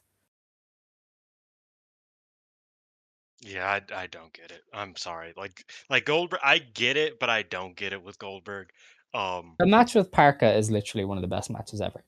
I think Goldberg is cool. I think he's so fucking cool, but I don't think he's particularly great. Name me 10 matches better than the La Parka squash right now. Oh Don't my don't, god. don't actually Yeah, don't, no, I was like, I can. Like, I definitely can. don't You're not, actually. this isn't a gotcha. I could Yeah. name them, but like, I don't want to. I don't feel like it. Yeah. Um, no, Goldberg. Yeah, Goldberg is somebody that I've always thought was cool. I hold Goldberg and Brock Lesnar in a similar esteem. Ultimately, Yeah. I Oh, think Brock that like Lesnar should be high on mine I too. don't. I I I. haven't got him yet. In fact, I But like Goldberg a lot more than Brock Lesnar. I don't like Brock Lesnar that much. I always thought like growing up, I thought he was kind of bland. As I've aged, I like understand him a bit more, but I still don't think he was like that transcendent for me. Um, he was just kind of like every imposing big guy who sometimes would do something really sick, but wasn't like I think Goldberg is I would have Goldberg higher than Lesnar personally because mm, I see the value in Goldberg. Don't think he's a top 100 wrestler, but I see the value in Goldberg 1,000,000%. Like he was fucking beast. Don't get me wrong, but I having him in this like top was that 6 or 5? 5. Well, Yeah. yeah, that's insane. Like, that's insane to me. Like, He like, just go off. he All like, made an I get it, impression. but I yeah, he's. I watched that man when I was like 5 years old and I've never forgot it. Oh Like, yeah, that's you're just old. like I saw this man debut and spear the rock in a segment and I was like, this is the single greatest moment of my life. You know, like See, that's what I he think is, I think age plays into possibly. some of this stuff. Even though it's not like you're like 10 years older than me. You're what 5 years older than me. Like, it's not like it's some Roughly, yeah. insane age gap. But like, yeah, I think age definitely plays a role. My number five. Wait, no. Yeah, my Yeah, number 5. five is Mayu Utani. Had to Whoa, put her up there. okay. Yeah. I mean, we talked about this a few months ago that like Mayu is top 3 or 4 women's wrestlers ever. I bumped her down a little bit just to kind of give more room for like the wrestlers who are easier to argue for, I guess. Because Mayu's been great for the past 12 years or so, on and off. She got injured here and there. I want to say 2021 was kind of for her. Like I didn't really like her 2022. I don't know. One of those years, post COVID, she wasn't. She kind of like took the back seat and wasn't very good. Um, wasn't very great, I should say. But so much of her work is just so transcendent for me. She like redefined how bumping works for so many Joshi wrestlers that like that can't be understated. Like to to completely you know obviously it was mainly for Stardom because there's philosophies in different Joshi companies for how to bump, and they usually go back a bit further than Stardom in terms of like lineage. Um, like the Mayu's bumping completely changed the way that so many Stardom wrestlers and Joshi wrestlers in general bump. That like without Mayu, things are just less colorful in Joshi wrestling today, like Mhm. overall, just because of the way she works, and that's hard to do in the 2010s. Like that's not like that sort of innovation doesn't happen these days, and I feel like Mayu actually was able to do that, and so that in and of itself is fucking impressive as fuck. But her catalog is insane for someone who's only been wrestling 15 years, 15, 16, 15 years. Yeah, she just had her 15 a couple months ago. Her catalog's insane. Her babyface performances are some of the best you'll ever see. Sans Chigusa Nagayo, who we'll talk about later again. Um, I had a hard time bumping her down anymore for the sheer reason of like, oh, well, she's still active, and it's she's arguably still wrestling in her prime. I mean, maybe not this year's her prime, but like last year, like you can definitely argue, uh, like 2024 was like Mayu Utami's prime, and Mhm. that is insane because you could also argue that 2020 was her prime, even though COVID kind of roughed that up. But you can argue that 2017 was her prime. You can argue that 2019 was her prime. Like she's just that good, But there is a slight reduction for like, oh, she's still active. She still has more, you know, to do to be the greatest ever. But like what she has done already, if she, knock on wood that she doesn't, but if she wrapped it up in the next year, I still think that she would be easily a top 10 of all time. And right now I have her at 5. That's fair. You're definitely like the leader of the Mayu is like a goat thing between us because I'm very hesitant to put her in that kind of conversation, but I get it. She's kind of she's one of your picks. Um Number 4. This is where it gets fun. Dun, dun, dun, dun, dun, dun, dun, dun, is Hulk Hogan, baby. Number Oh 4. man, He it's look, crazy. Hulk Hogan is pro wrestling to me. Like if you were to design a pro wrestler, it would be him. It would be Like Randy Orton, but go on. like he just his Everybody knows that. facial expressions, the way he carried himself, the way he wrestled in the ring, he was just he just got it. He could just do whatever he wanted in there and people were going crazy for him. Like the Goldberg match is one of the bigger ones because this is he's working complete heel against Goldberg and he's just like he's jaw jacking the entire way down the ramp. He's not even focused on his entrance. He's just talking smack to this guy. He's running away like a little bitch. He's just doing everything to get the focus on Goldberg is better than me, and I'm afraid. And it's an excellent performance. The WrestleMania match with The Rock is just absurd.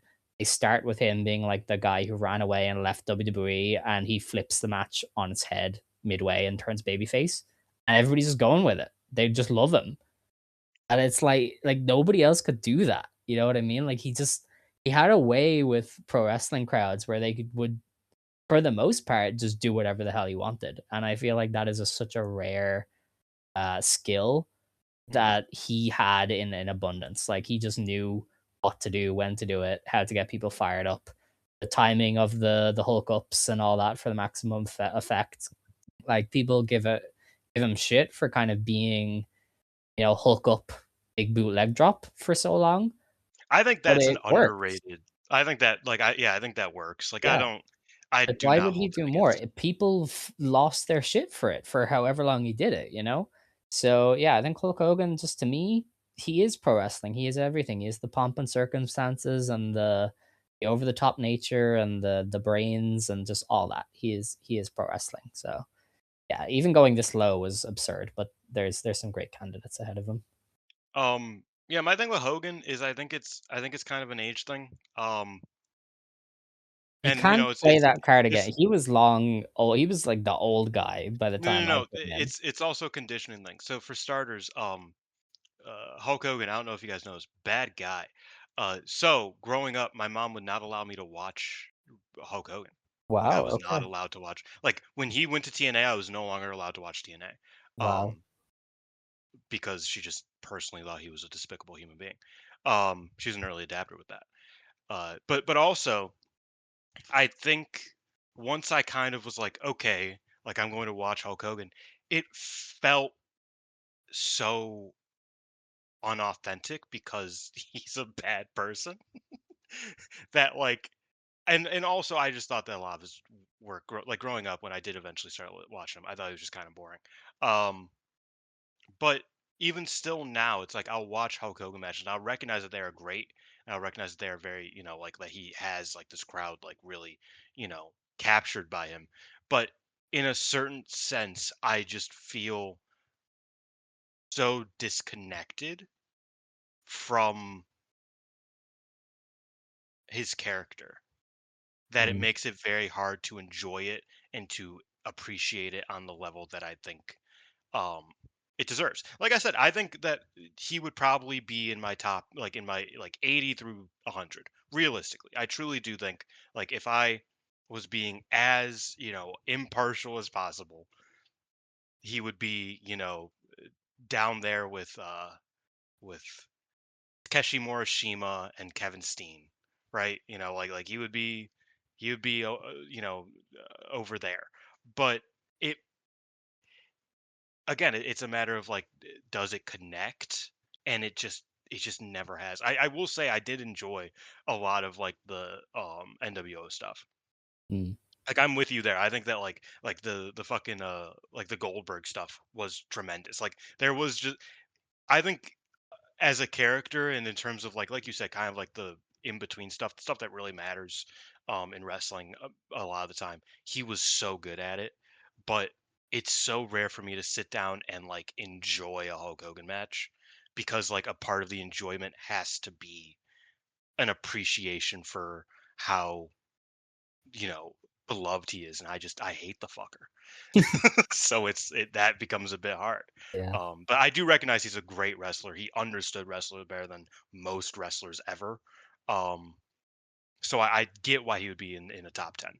But I I couldn't, you know, Yeah. even where like realistically, it's like he's somewhere on the list lower down, because just in general, I've found a lot of the work I've watched of his kind of just like doesn't move me, just in terms of like actual, in ring product. But I had a hard time. I was like, do I want Shelton Benjamin to get 99, or do I want Hulk Hogan to get 99? Uh, That's totally uh, valid. I would pick Shelton Benjamin. that's what I mean. Like, like, because I forgot about Shelton until a couple days ago. I was like, I'm certainly not putting Hulkster there instead of Shelton. I just can't do it as a black man. I cannot do that. It's fair. Oh man. Yeah. Next up, Shinobu Kandori. I think she's Okay. technically speaking like the most incredible fucking wrestler. She has the most 10 out of 10 matches of any wrestler I've ever rated. Mm, I think she has four. Uh, she's just like, I don't know. Like I think her high end stuff is um, better than pretty much anybody else's high end stuff outside of my number one pick. So like it's just, and even then, I think Kandori, you could argue, uh, her bigger problem was just that it was a bit more scarce. Like mm, she would go years without doing anything. I mean, yeah. she's still wrestling. She's gone the past 20 years without doing anything. I mean, like she's had a couple great matches in the 21st century, obviously, but like she'll have a great match and she won't really wrestle for 6 years. Like she'll have, you know, oh, I beat this rookie in 3 minutes 4 times a year, and that's all she's wrestled for the past 5 years. Not right now. Like I think now she's actually doing pretty fun work, but like that was a lot of the 2000s. So I Yeah. think spottiness is the bigger problem for her. But every match I watch her in, she's just the most believable professional wrestler ever. And believability isn't the most important thing, but when it's Shinobu Kandori, she makes it the most important thing, and she makes it like she just completely transforms wrestling when I'm watching her for me. Like it's just a completely different animal. I know I've said this about a couple people now, but still, like Kandori just really just she does wrestling in a way that I think is so ungodly, like unique and intricate. I just adore her. I think she's easily one of my favorite wrestlers to watch ever. Um, I think that if any wrestler is ever going to study another wrestler, it should be Shinobu Kandori, because nothing Yeah. she did was like, "Oh, you can't do this." Like you can't just be Chigusa Nagayo. You No. can't. You can't just be Aja Kong. you can't just be Mayu Utani because you have to like kill yourself for a lot of like the crazy shit that like Mayu's killing herself every day. That's that's part of that's something you would have to sign on to if you're going to exclusively study Mayu Utani. Kandori doesn't do anything that like an athletics, smart wrestler can't do. Mildly athletic. She's not even like that athletic. Like just a smart, like that's all it takes. She is the brain wrestler. You can like study her and you will be God. Like that's my take on Kandori. Like that's it. And I just think she's absurdly great. I'm obsessed with Shinobu Kandori. Um, I think Yeah. she, I take her above so many wrestlers, and I stand by it because she's so fucking good. Yeah, no, her only issue with me is that thing you mentioned. I The mean, spottiness. yeah, like between the I agree. the legendary Hokuto stuff and the Toyota Hota series in the late Mhm. 90s, it's like, could you name me one excellent thing she did? And it's probably like, no. Fuck. And so that's kind of her big problem. I would have to You find know? it. I don't feel like finding it. We're already Yeah, going long. So, but that's what I yeah, really there's like want to two get matches behind that her. I'm like I know for a fact that that match was great, but like yeah, you're right. Yeah. Like they're like Um, tags. They're not really like you yeah, know this probably involves like Yashikura and I or something. yeah, like yeah. It's like she had some great like trios matches here and there, but it's not like I get your point. That's like a Yeah, lot of times she kind of was on a rest mode. definitely. Number three, I don't want to spend too long on this. It's my highest rated man. It's Negro Casas. I think he's quite possibly the greatest wrestler ever. I'd have to dive more into it, but I mean, every time I watch him, he can just do whatever they want. You know, he's kind of this wrestler. If you're like, you work heel and make the crowd love this guy, he'd do it just so easily. If you watch the Mystico Apuestas match, like he just makes Mystico look like the savior of pro wrestling. It Yeah, is like he is genuinely just that good at everything, and he could do that as babyface too. And even now, into his old age, he has like such a firm grasp on pro wrestling as either a face or a heel. He's obviously changed his style as he's gotten older to be a lot more technical and grounded, and he's kept that intrigue in his work. I just as somebody who likes longevity, I mean, he's been insane for like 40 years. So yeah, I think Casas. The only reason he's not number one is just because of my own biases, but like he's definitely one of the best wrestlers of all time.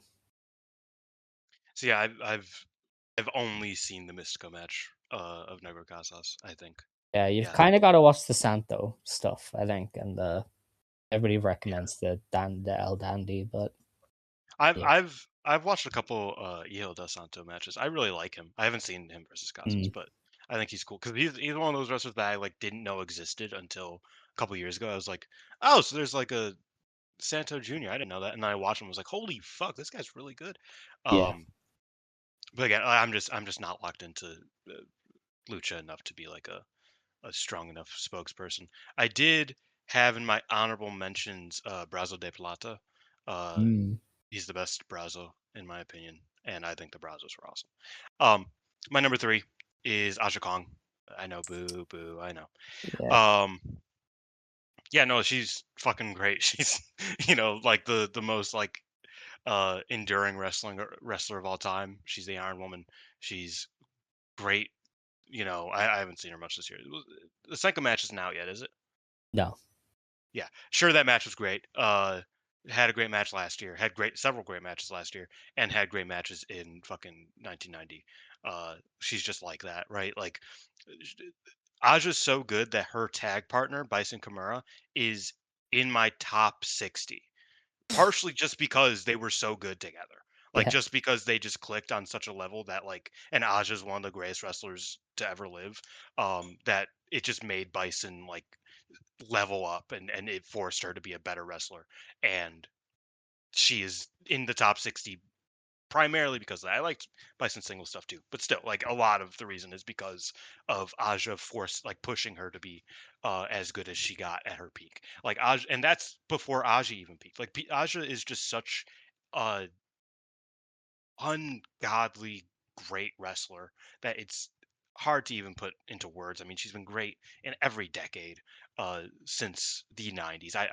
I've struggled to find like a great Aja match in the '80s. She debuted in '86.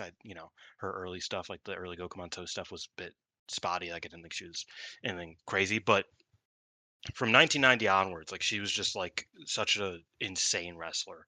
Um, and yeah, you're gonna talk about her more in like 10 minutes, so I could Yes. stop now.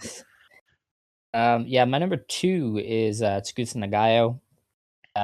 My two is no, also Obviously Chigusa Nagayo. I'll just yeah, put that out we're there now. kinda uniform in that as, like, Yeah. she's, like, the number 2 best wrestler ever. Like, she's got the '80s stuff, and I feel like anybody who could watch, Crush Gals will get it Mhm, immediately.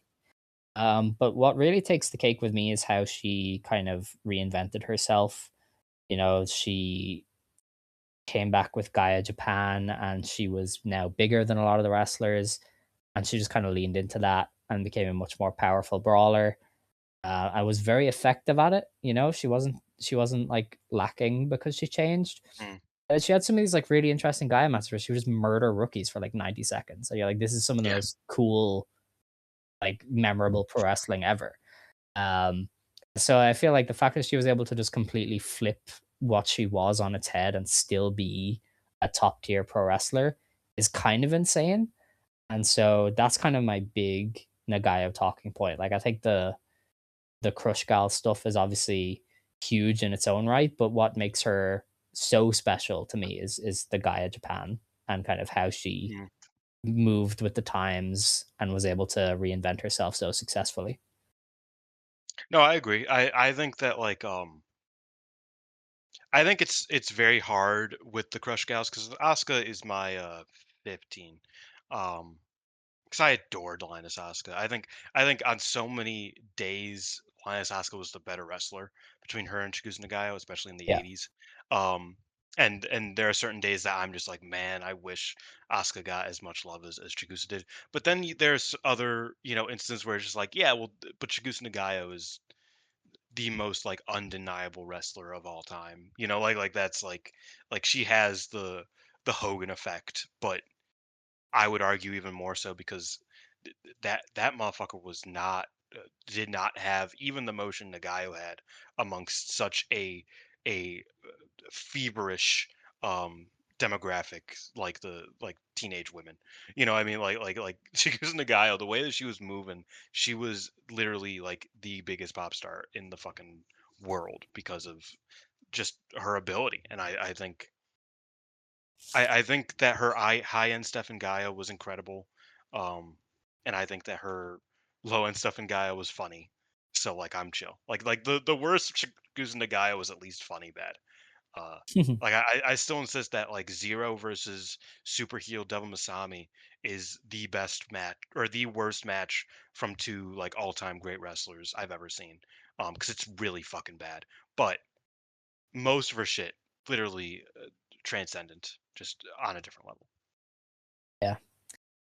Number 1, Aja Kong. Anybody who knows me knows she's the best wrestler of all time. There will never be another Aja Kong. Um, Anything you look for in wrestling, she's probably top 10 all time in that specific thing. Mhm. Um, she was a genius. You know, I think that's what really takes her over the top to me. She just knew instinctively how to work a match and when to turn the tides, when to keep people interested. I think she worked really well at a time when AJW's house style got completely dog shit. Like, no offense, but like 95 ish, it's literally just spam fest for 40 minutes because that's what Toyota kind of conditioned people to like. And Kong, at the very least, made some of those matches watchable. Whereas Toyota, I'm like, I literally would rather die than watch her wrestle for 45 minutes in some of those matches. Um, just the kind of different types of matches she's had, the fact she's been able to keep the quality this high as long as she has. I mean, the fact she had that Senka match last year is a testament to what she is and how smart she is. Um, and you just have to watch Aja and you'll get it. Like this was a physical specimen in her prime who could move like a Ferrari and was built like a tank. Um, Oh, you called her Bray Wyatt? Yeah, sure.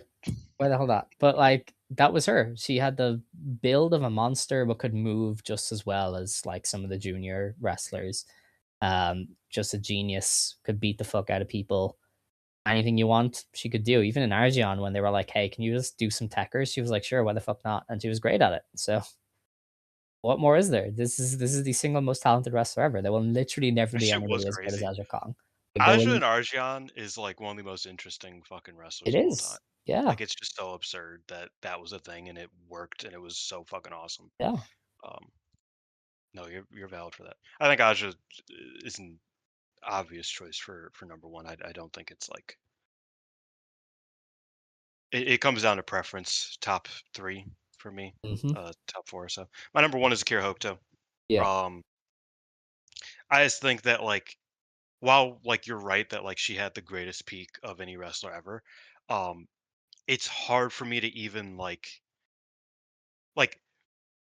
sure the peak, 92 through 94 or so, um, was like absurd.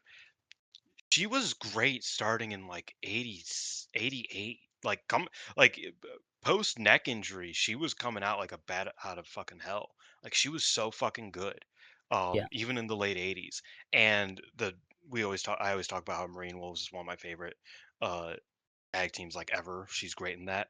Um and like I think the more I watch the Mako match in 2001 and the more I watch Hokuto's retirement match in 2001, just some of her stuff on the later half of the 90s and going into a retirement, the more I realize that it's like even despite her body breaking down, she never stopped being good. Like she was always very good and had signs of being absolutely great throughout her entire career. Um, like she never just like couldn't do it anymore. And I think that is like an underrated aspect of her game because um that's often like the argument against her. I also think that we talk about how redundant the mid 90s all Japan women's style was. Anytime she'd pop back in for a match, she wasn't. Like that like Mm. I watched her in Toyota. I felt like that was one of the best matches Toyota could have had Oh, man, during people love that Destiny match. I Yeah. think it was fucking great. Like, but that I think that was like the best match that Toyota could have had at that moment. Because I Yeah. think Toyota was really caught up in her own bullshit at that time. Toyota is on my list, by the way. She's in the 30s because I do respect Manami Toyota, even if she isn't top 10. Um, but like that was the best match Toyota could have had at that time because she was so caught up in her own bullshit that I think Akira Hokuto was able to not ground it because Akira Hokuto was always this psychotic wrestler. It wasn't like some like technically like or like slowed down, you know, it wasn't, mellowed out by any means, but it just felt like it was such a great fucking match. In a time that I think that like, yeah, like I feel like the AJW style kind of plateaued, for all intents and purposes. So Hokuto is just, she's like that. I just think she's the best in history. Um, the reason why my number 100 is symbolic is because Mini Hokuto, Arisa Hoshiki, is my number 100. That Um, rocks. because I think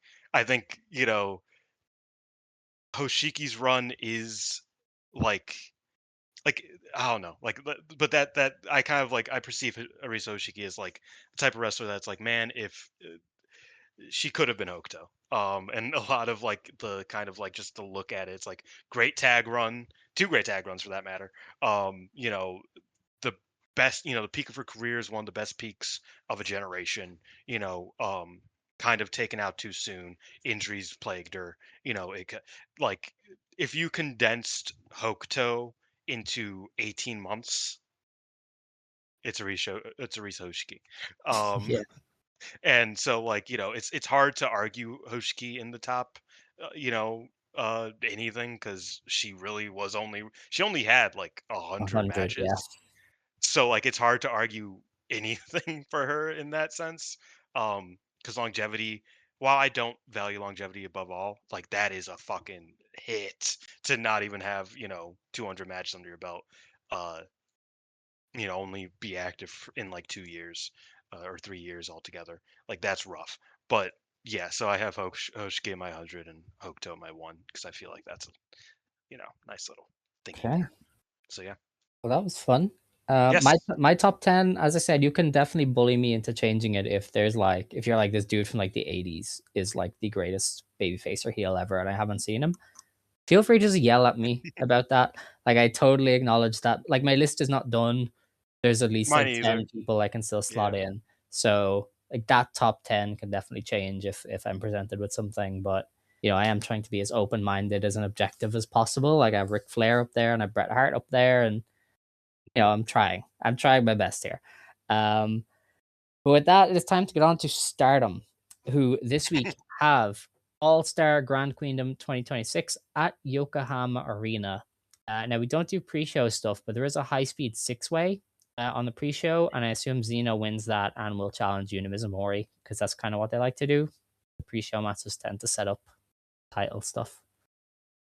So that's probably Yeah. what we'll do. Perchance. I think Xena and Yuna could be what we're going for. Yeah. Yeah. Because We Xena has been open. kind of like looking that way, looking that Yeah. direction. We open the show with a special singles match. Maki Ito takes on Natsupoi. Um, this is kind of continuing. Maki Ito's kind of been in the Cosmic Angels sphere since she debuted. Initially had a miscommunication thing with Seri Ano. Then she faced and beat Aya Sakura at a pay-per-view. And so this is kind of I assume, a credibility building win for Ito. She can kind of put Cosmic Angels in the rear view and kind of solidify her spot as one of the kind of upper card wrestlers here. Because I We also don't. present kind of the death of Cosmic Angels for the show. Yes. Yeah. Um, so I feel like Ito just. I mean, this match is here for Ito to beat somebody of note. Yeah. Like, I don't think there's much more to it. Now, they do have a lot of history going back to TJPW that Valkyrie has brought up a lot, but I'd say a good like 2% of the current Stardom audience in Japan has ever watched TJPW from 2020. So I think we're safe in the knowledge that Damn, that it has was no. that recent. I forget that Natsploit was in TGPW that recently. Like I know it's 6 years ago, but Yeah, Jesus Christ, it's 6 years ago. I know. Um, yeah, yeah. No, Like beyond that, Makito the as well. story has just been Maki Ito bits. Like it's it's for fun. Yeah, But yeah, it's designed for Ito to win. She's the I big think I favorite. think I think a Natsupoi win would be like if we're doing a Natsupoi Maki Ito tag run. Like Yeah, that's which I don't know if we're gonna do that. I don't know if that works really. probably not. Um, but that's the only way I could really see Natsupoi win. Is if it's gonna like develop into something that ultimately puts over Maki Ito. You know. Yes. With a gauntlet tag match, Saida and B Priestley take on Amisori and Hina, Starlight Kid and Mei Sarah, FWC, Waka and Rian, and Rina and Azusa Inaba. You know, save for Waka and Rion, these are all great teams. They are. It's hard to guess because I assume whoever wins will be the V1 for O2 line. I Um, kind of think it's gonna be May and Starlight Kid. and they'll do all Neogen. Yeah, I think that's the move.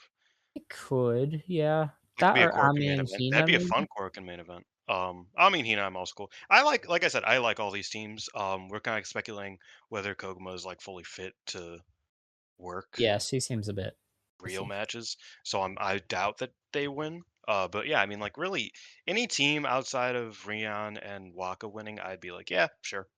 Yeah, like Rina and Zusa could, but I'm not sure if they would run Yeah, that. Like it would be a bit soon to do another hate challenge. yeah, Um, that would. But that is very Stardom though, so it could be that's them. true. Yeah. But yeah, I'm cool with Um, anybody really. I think yeah. Kid and May would be the coolest though. For the Future of Stardom Championship, Rana Yagami defends against Emma Maishima. I mean, Rana's gonna win here. I don't see her dropping to Emma. I think that would be a big jump for the belts to go to somebody that new. From somebody who is 2+ years in. So, yeah, I assume Rana will retain here. Yeah. We have a special singles match. Suri Ano takes on Fua Chan. I think it's pretty clear Ano will win. They've kind of Mhm. set this up almost as like Fua having this reckoning of like how she's going to have to take wrestling more seriously, and maybe that this getting her ass kicked here can be the turning point.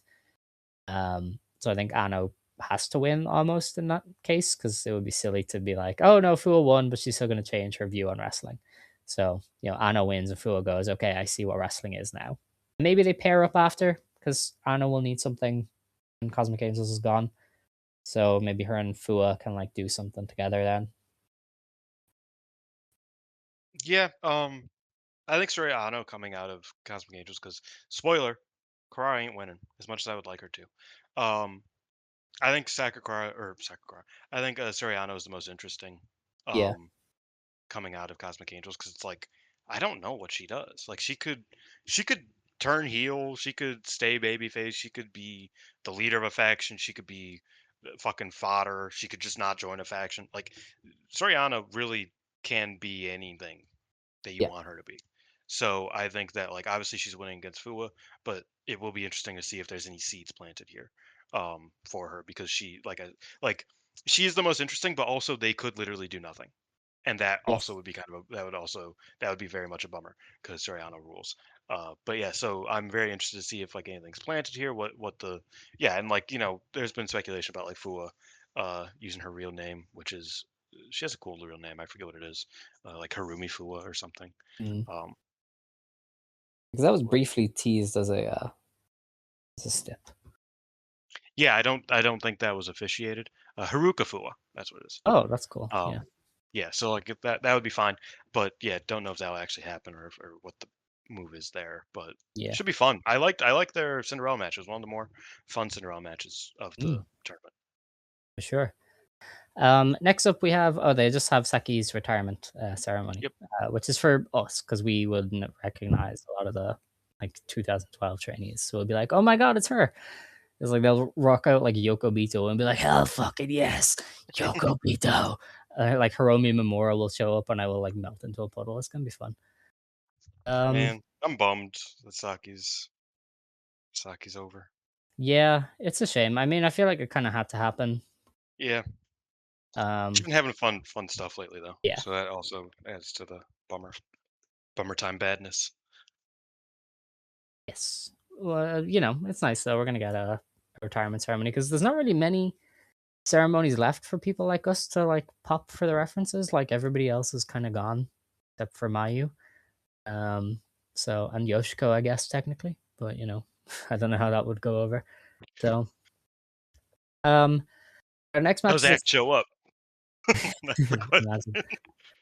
question. I feel like she's more likely to show up than Arisa at this point.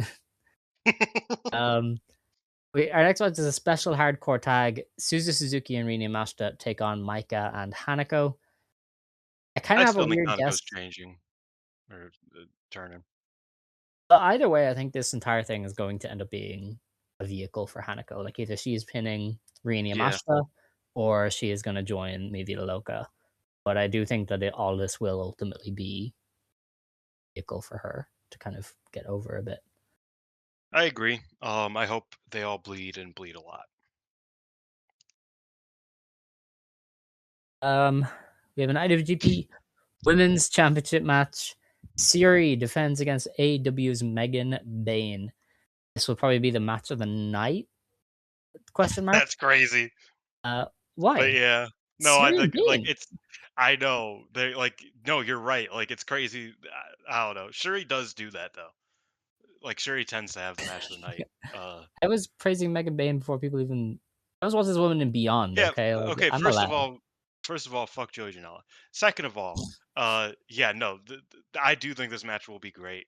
Um just- I hope that they kind of like click. I feel like I don't remember them interacting much when Meg was in I don't Stardom. think it'll matter. She's just that good. No, I know. I'm just saying that it's like I don't really know how the dynamic will work. I'm fascinated by it. It'll work great. Uh, I'm sure it will. But yeah, it's certainly an interesting match. I'm quite excited for it. Um, Seri's yeah, retaining probably. they had a couple tag matches. Oh yeah. Okay. Because like tag league and whatnot. Yes. Okay. Yeah, I think Siri retains and she'll probably be on like Forbidden Door. Um, I don't see a point in like Bane winning and Siri getting it back on AW's show. I don't know if they would really book that. Um, so most likely Siri just wins. Yeah, Um, the Goddess of Stardom Championships, Natsuko Tora and Ruaka defend against Azumi and Miyu Masaki. This is a rematch from January, but since then they've put some momentum behind the O2 Line team. I think they win. They've kind of yeah, I do unofficially too. made it that like if O2 Line lose, they won't be allowed to challenge again. Also, it's been like 10 months since Tora and Ruaka won these, right? So you've Yeah, kind of got they've to shift held it them. for a long time. Yeah, so I think it's time. I think hate is going to start losing that grip on the company on this show, and that's going to be like part of the appeal is seeing the baby faces get their big wins, and so O2 Line could be the start of that. Yeah, they are what, tied for fourth most defenses, and they are the oh wow, there's been a lot of long reigns. That's kind of Yeah, shocking. Ross used to forget these belts, so Yeah, wow, they're huh. But yeah, they've held the belts for a long time. So yeah. yeah, For the Wonder of Stardom Championship, Konami defends against Hanan. Um, I mean, look, this is the coronation for Hanan. It's been that way since Konami wrote her off and injured her, and then beat Kid. Like this has been the end goal. Um, I think it's going to be interesting because I don't really feel like Hanan has been presented well enough leading up to this. Like she's been a passenger in the build and not a very entertaining one from whatever I've seen. oh, So like this is gonna have to be a very strong performance from both of them for I think for this to work the way they want it to, because this really feels like a very flat coronation for somebody like Hanan. So I never would have expected. I mean, for a long time I was like, oh, Hanan's gonna win one of the belts eventually. It's gonna be pretty cool. But they've kind of got to a point where she's just coming into this as like a very nothing challenger. We saw a bit of fire from her in a tag recently, and that was kind of it. Now they might do something big at the Corkin and shoot a big angle in 2 days' time, and that could turn this on its head. But currently, it's kind of like, well, Konami's really dragging the build, and she's going to put over Hanan and try her best to make Hanan into a star, um, rather than Hanan being like this fiery babyface who is on the upswing. So very intrigued to see how this comes off and kind of what it means for the white belt, because I think Konami has been a great champion, and I feel like Hanan has shown some weaknesses in her game over the past few months where I would be like, I don't know if she can do for this belt what Konami did. Um, but her matches will well, be good, certainly not because she fucking Konami did all of her challengers.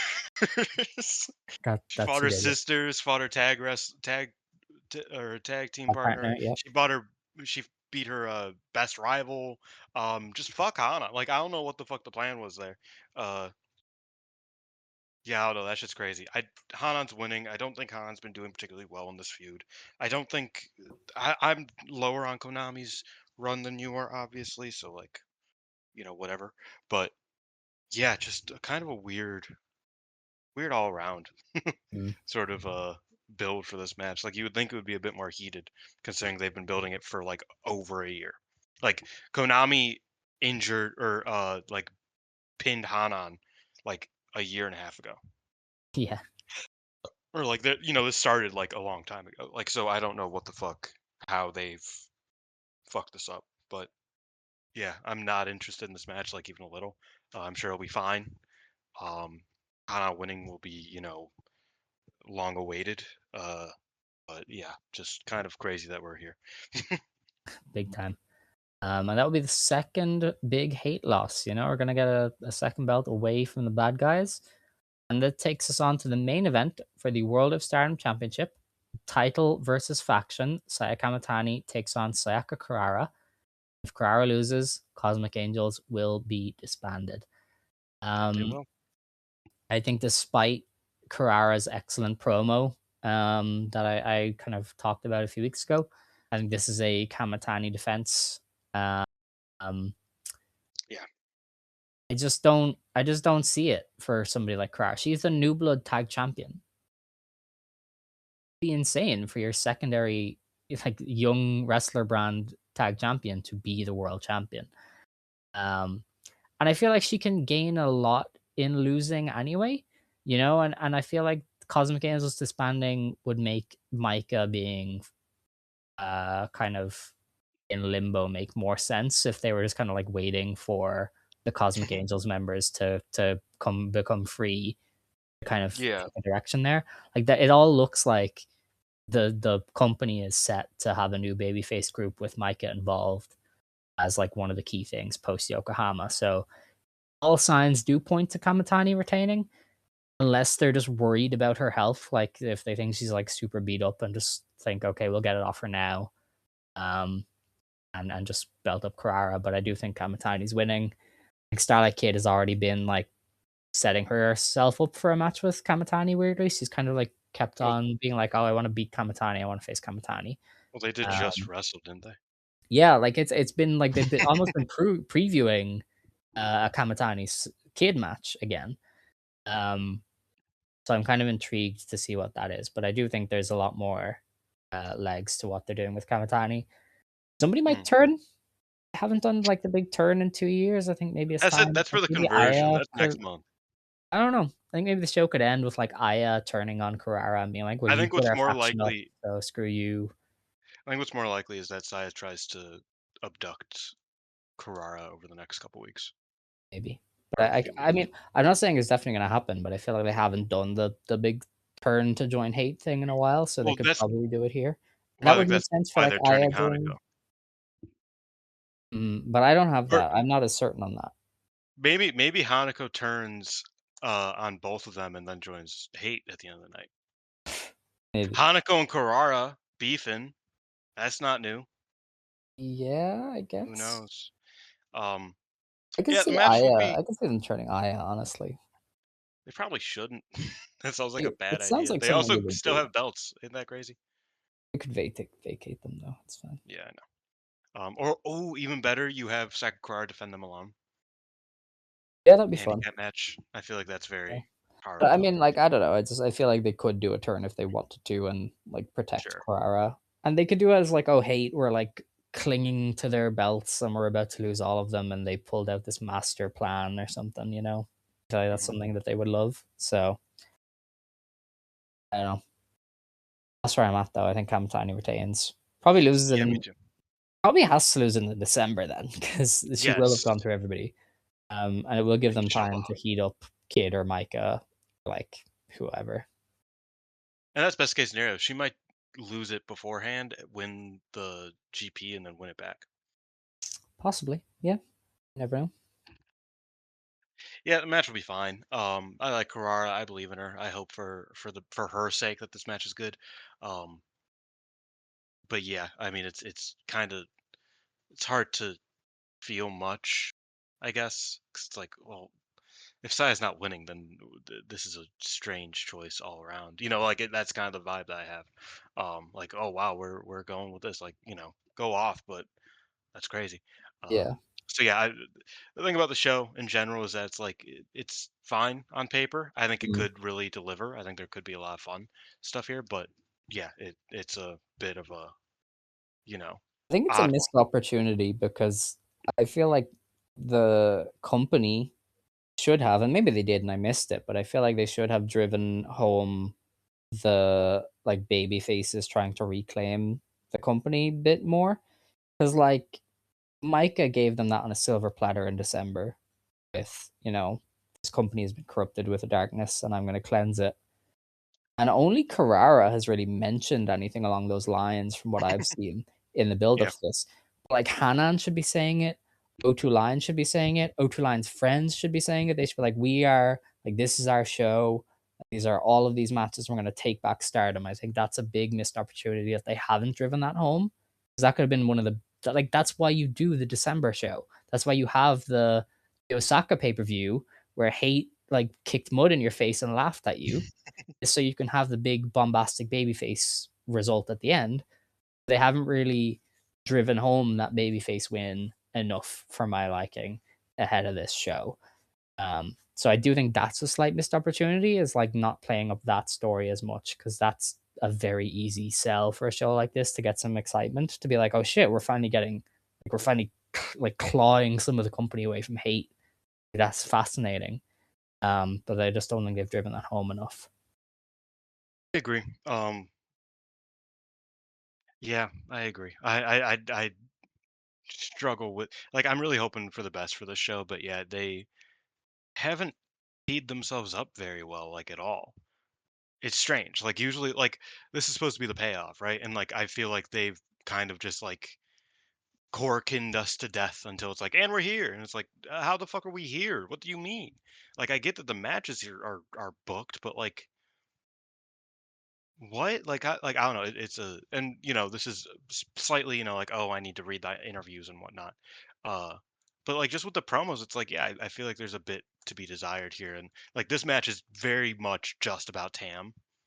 It's not about hate, and that kind of, you know, rubs me a certain way. Um, so yeah, I don't know. I'm giving it time. I'm gonna give the show a good shot, a good old college try, even though I never went there. Uh, but yeah, I'm a bit like confused about some of the choices here. Excited to see how they try to pay this all off. Yeah, for sure. Um, they've kind of set themselves up. I think Carrara will gain a lot, even if she loses. I think that one promo was enough to kind of make her a big valiant baby face. And they can do suffering build character for her. Yeah, Um, and I'm interested to see how the show goes. I think Hanan white belt is a real like feast or fire type thing, which I'm fascinated to see if she sinks or swims because she really hasn't been good in the build with Konami. I feel like that's a very agreed upon point. yeah, Um, but I will be happy to see the tag belts change. I will be intrigued to see what happens of Cosmic Angels and Micah and all of the kind of assorted baby faces after. So there's a lot to be interested in. It's just whether they do it, which I think is kind of one of the yeah. big things with Stardom and Taro is like there's a lot to be intrigued by, but are we doing this? Are we waiting 6 weeks for the conversion? Are we waiting for the GP? Like it's hard to really know. But it's Yokohama Arena. We'll have to see. I'll be paying attention to the attendance very closely and discussing it, I'm sure. But yeah, that's really all we have to say about it because like I don't think they're gonna pull anything else out of the hat, or there's anything that we're super missing from any of the build-ups. So I think we're good to go. We are indeed. Sorry, All I right. realize I'm late for something, and I gotta Oh, get dressed. okay. All right. Well, if you want to stand, you may stand. If you want to sit, you may sit. Believe today, shine tomorrow. You decide what you believe in. Shine forever. Stardom Quest Gold Passion. Passion, Ijo. Ijo.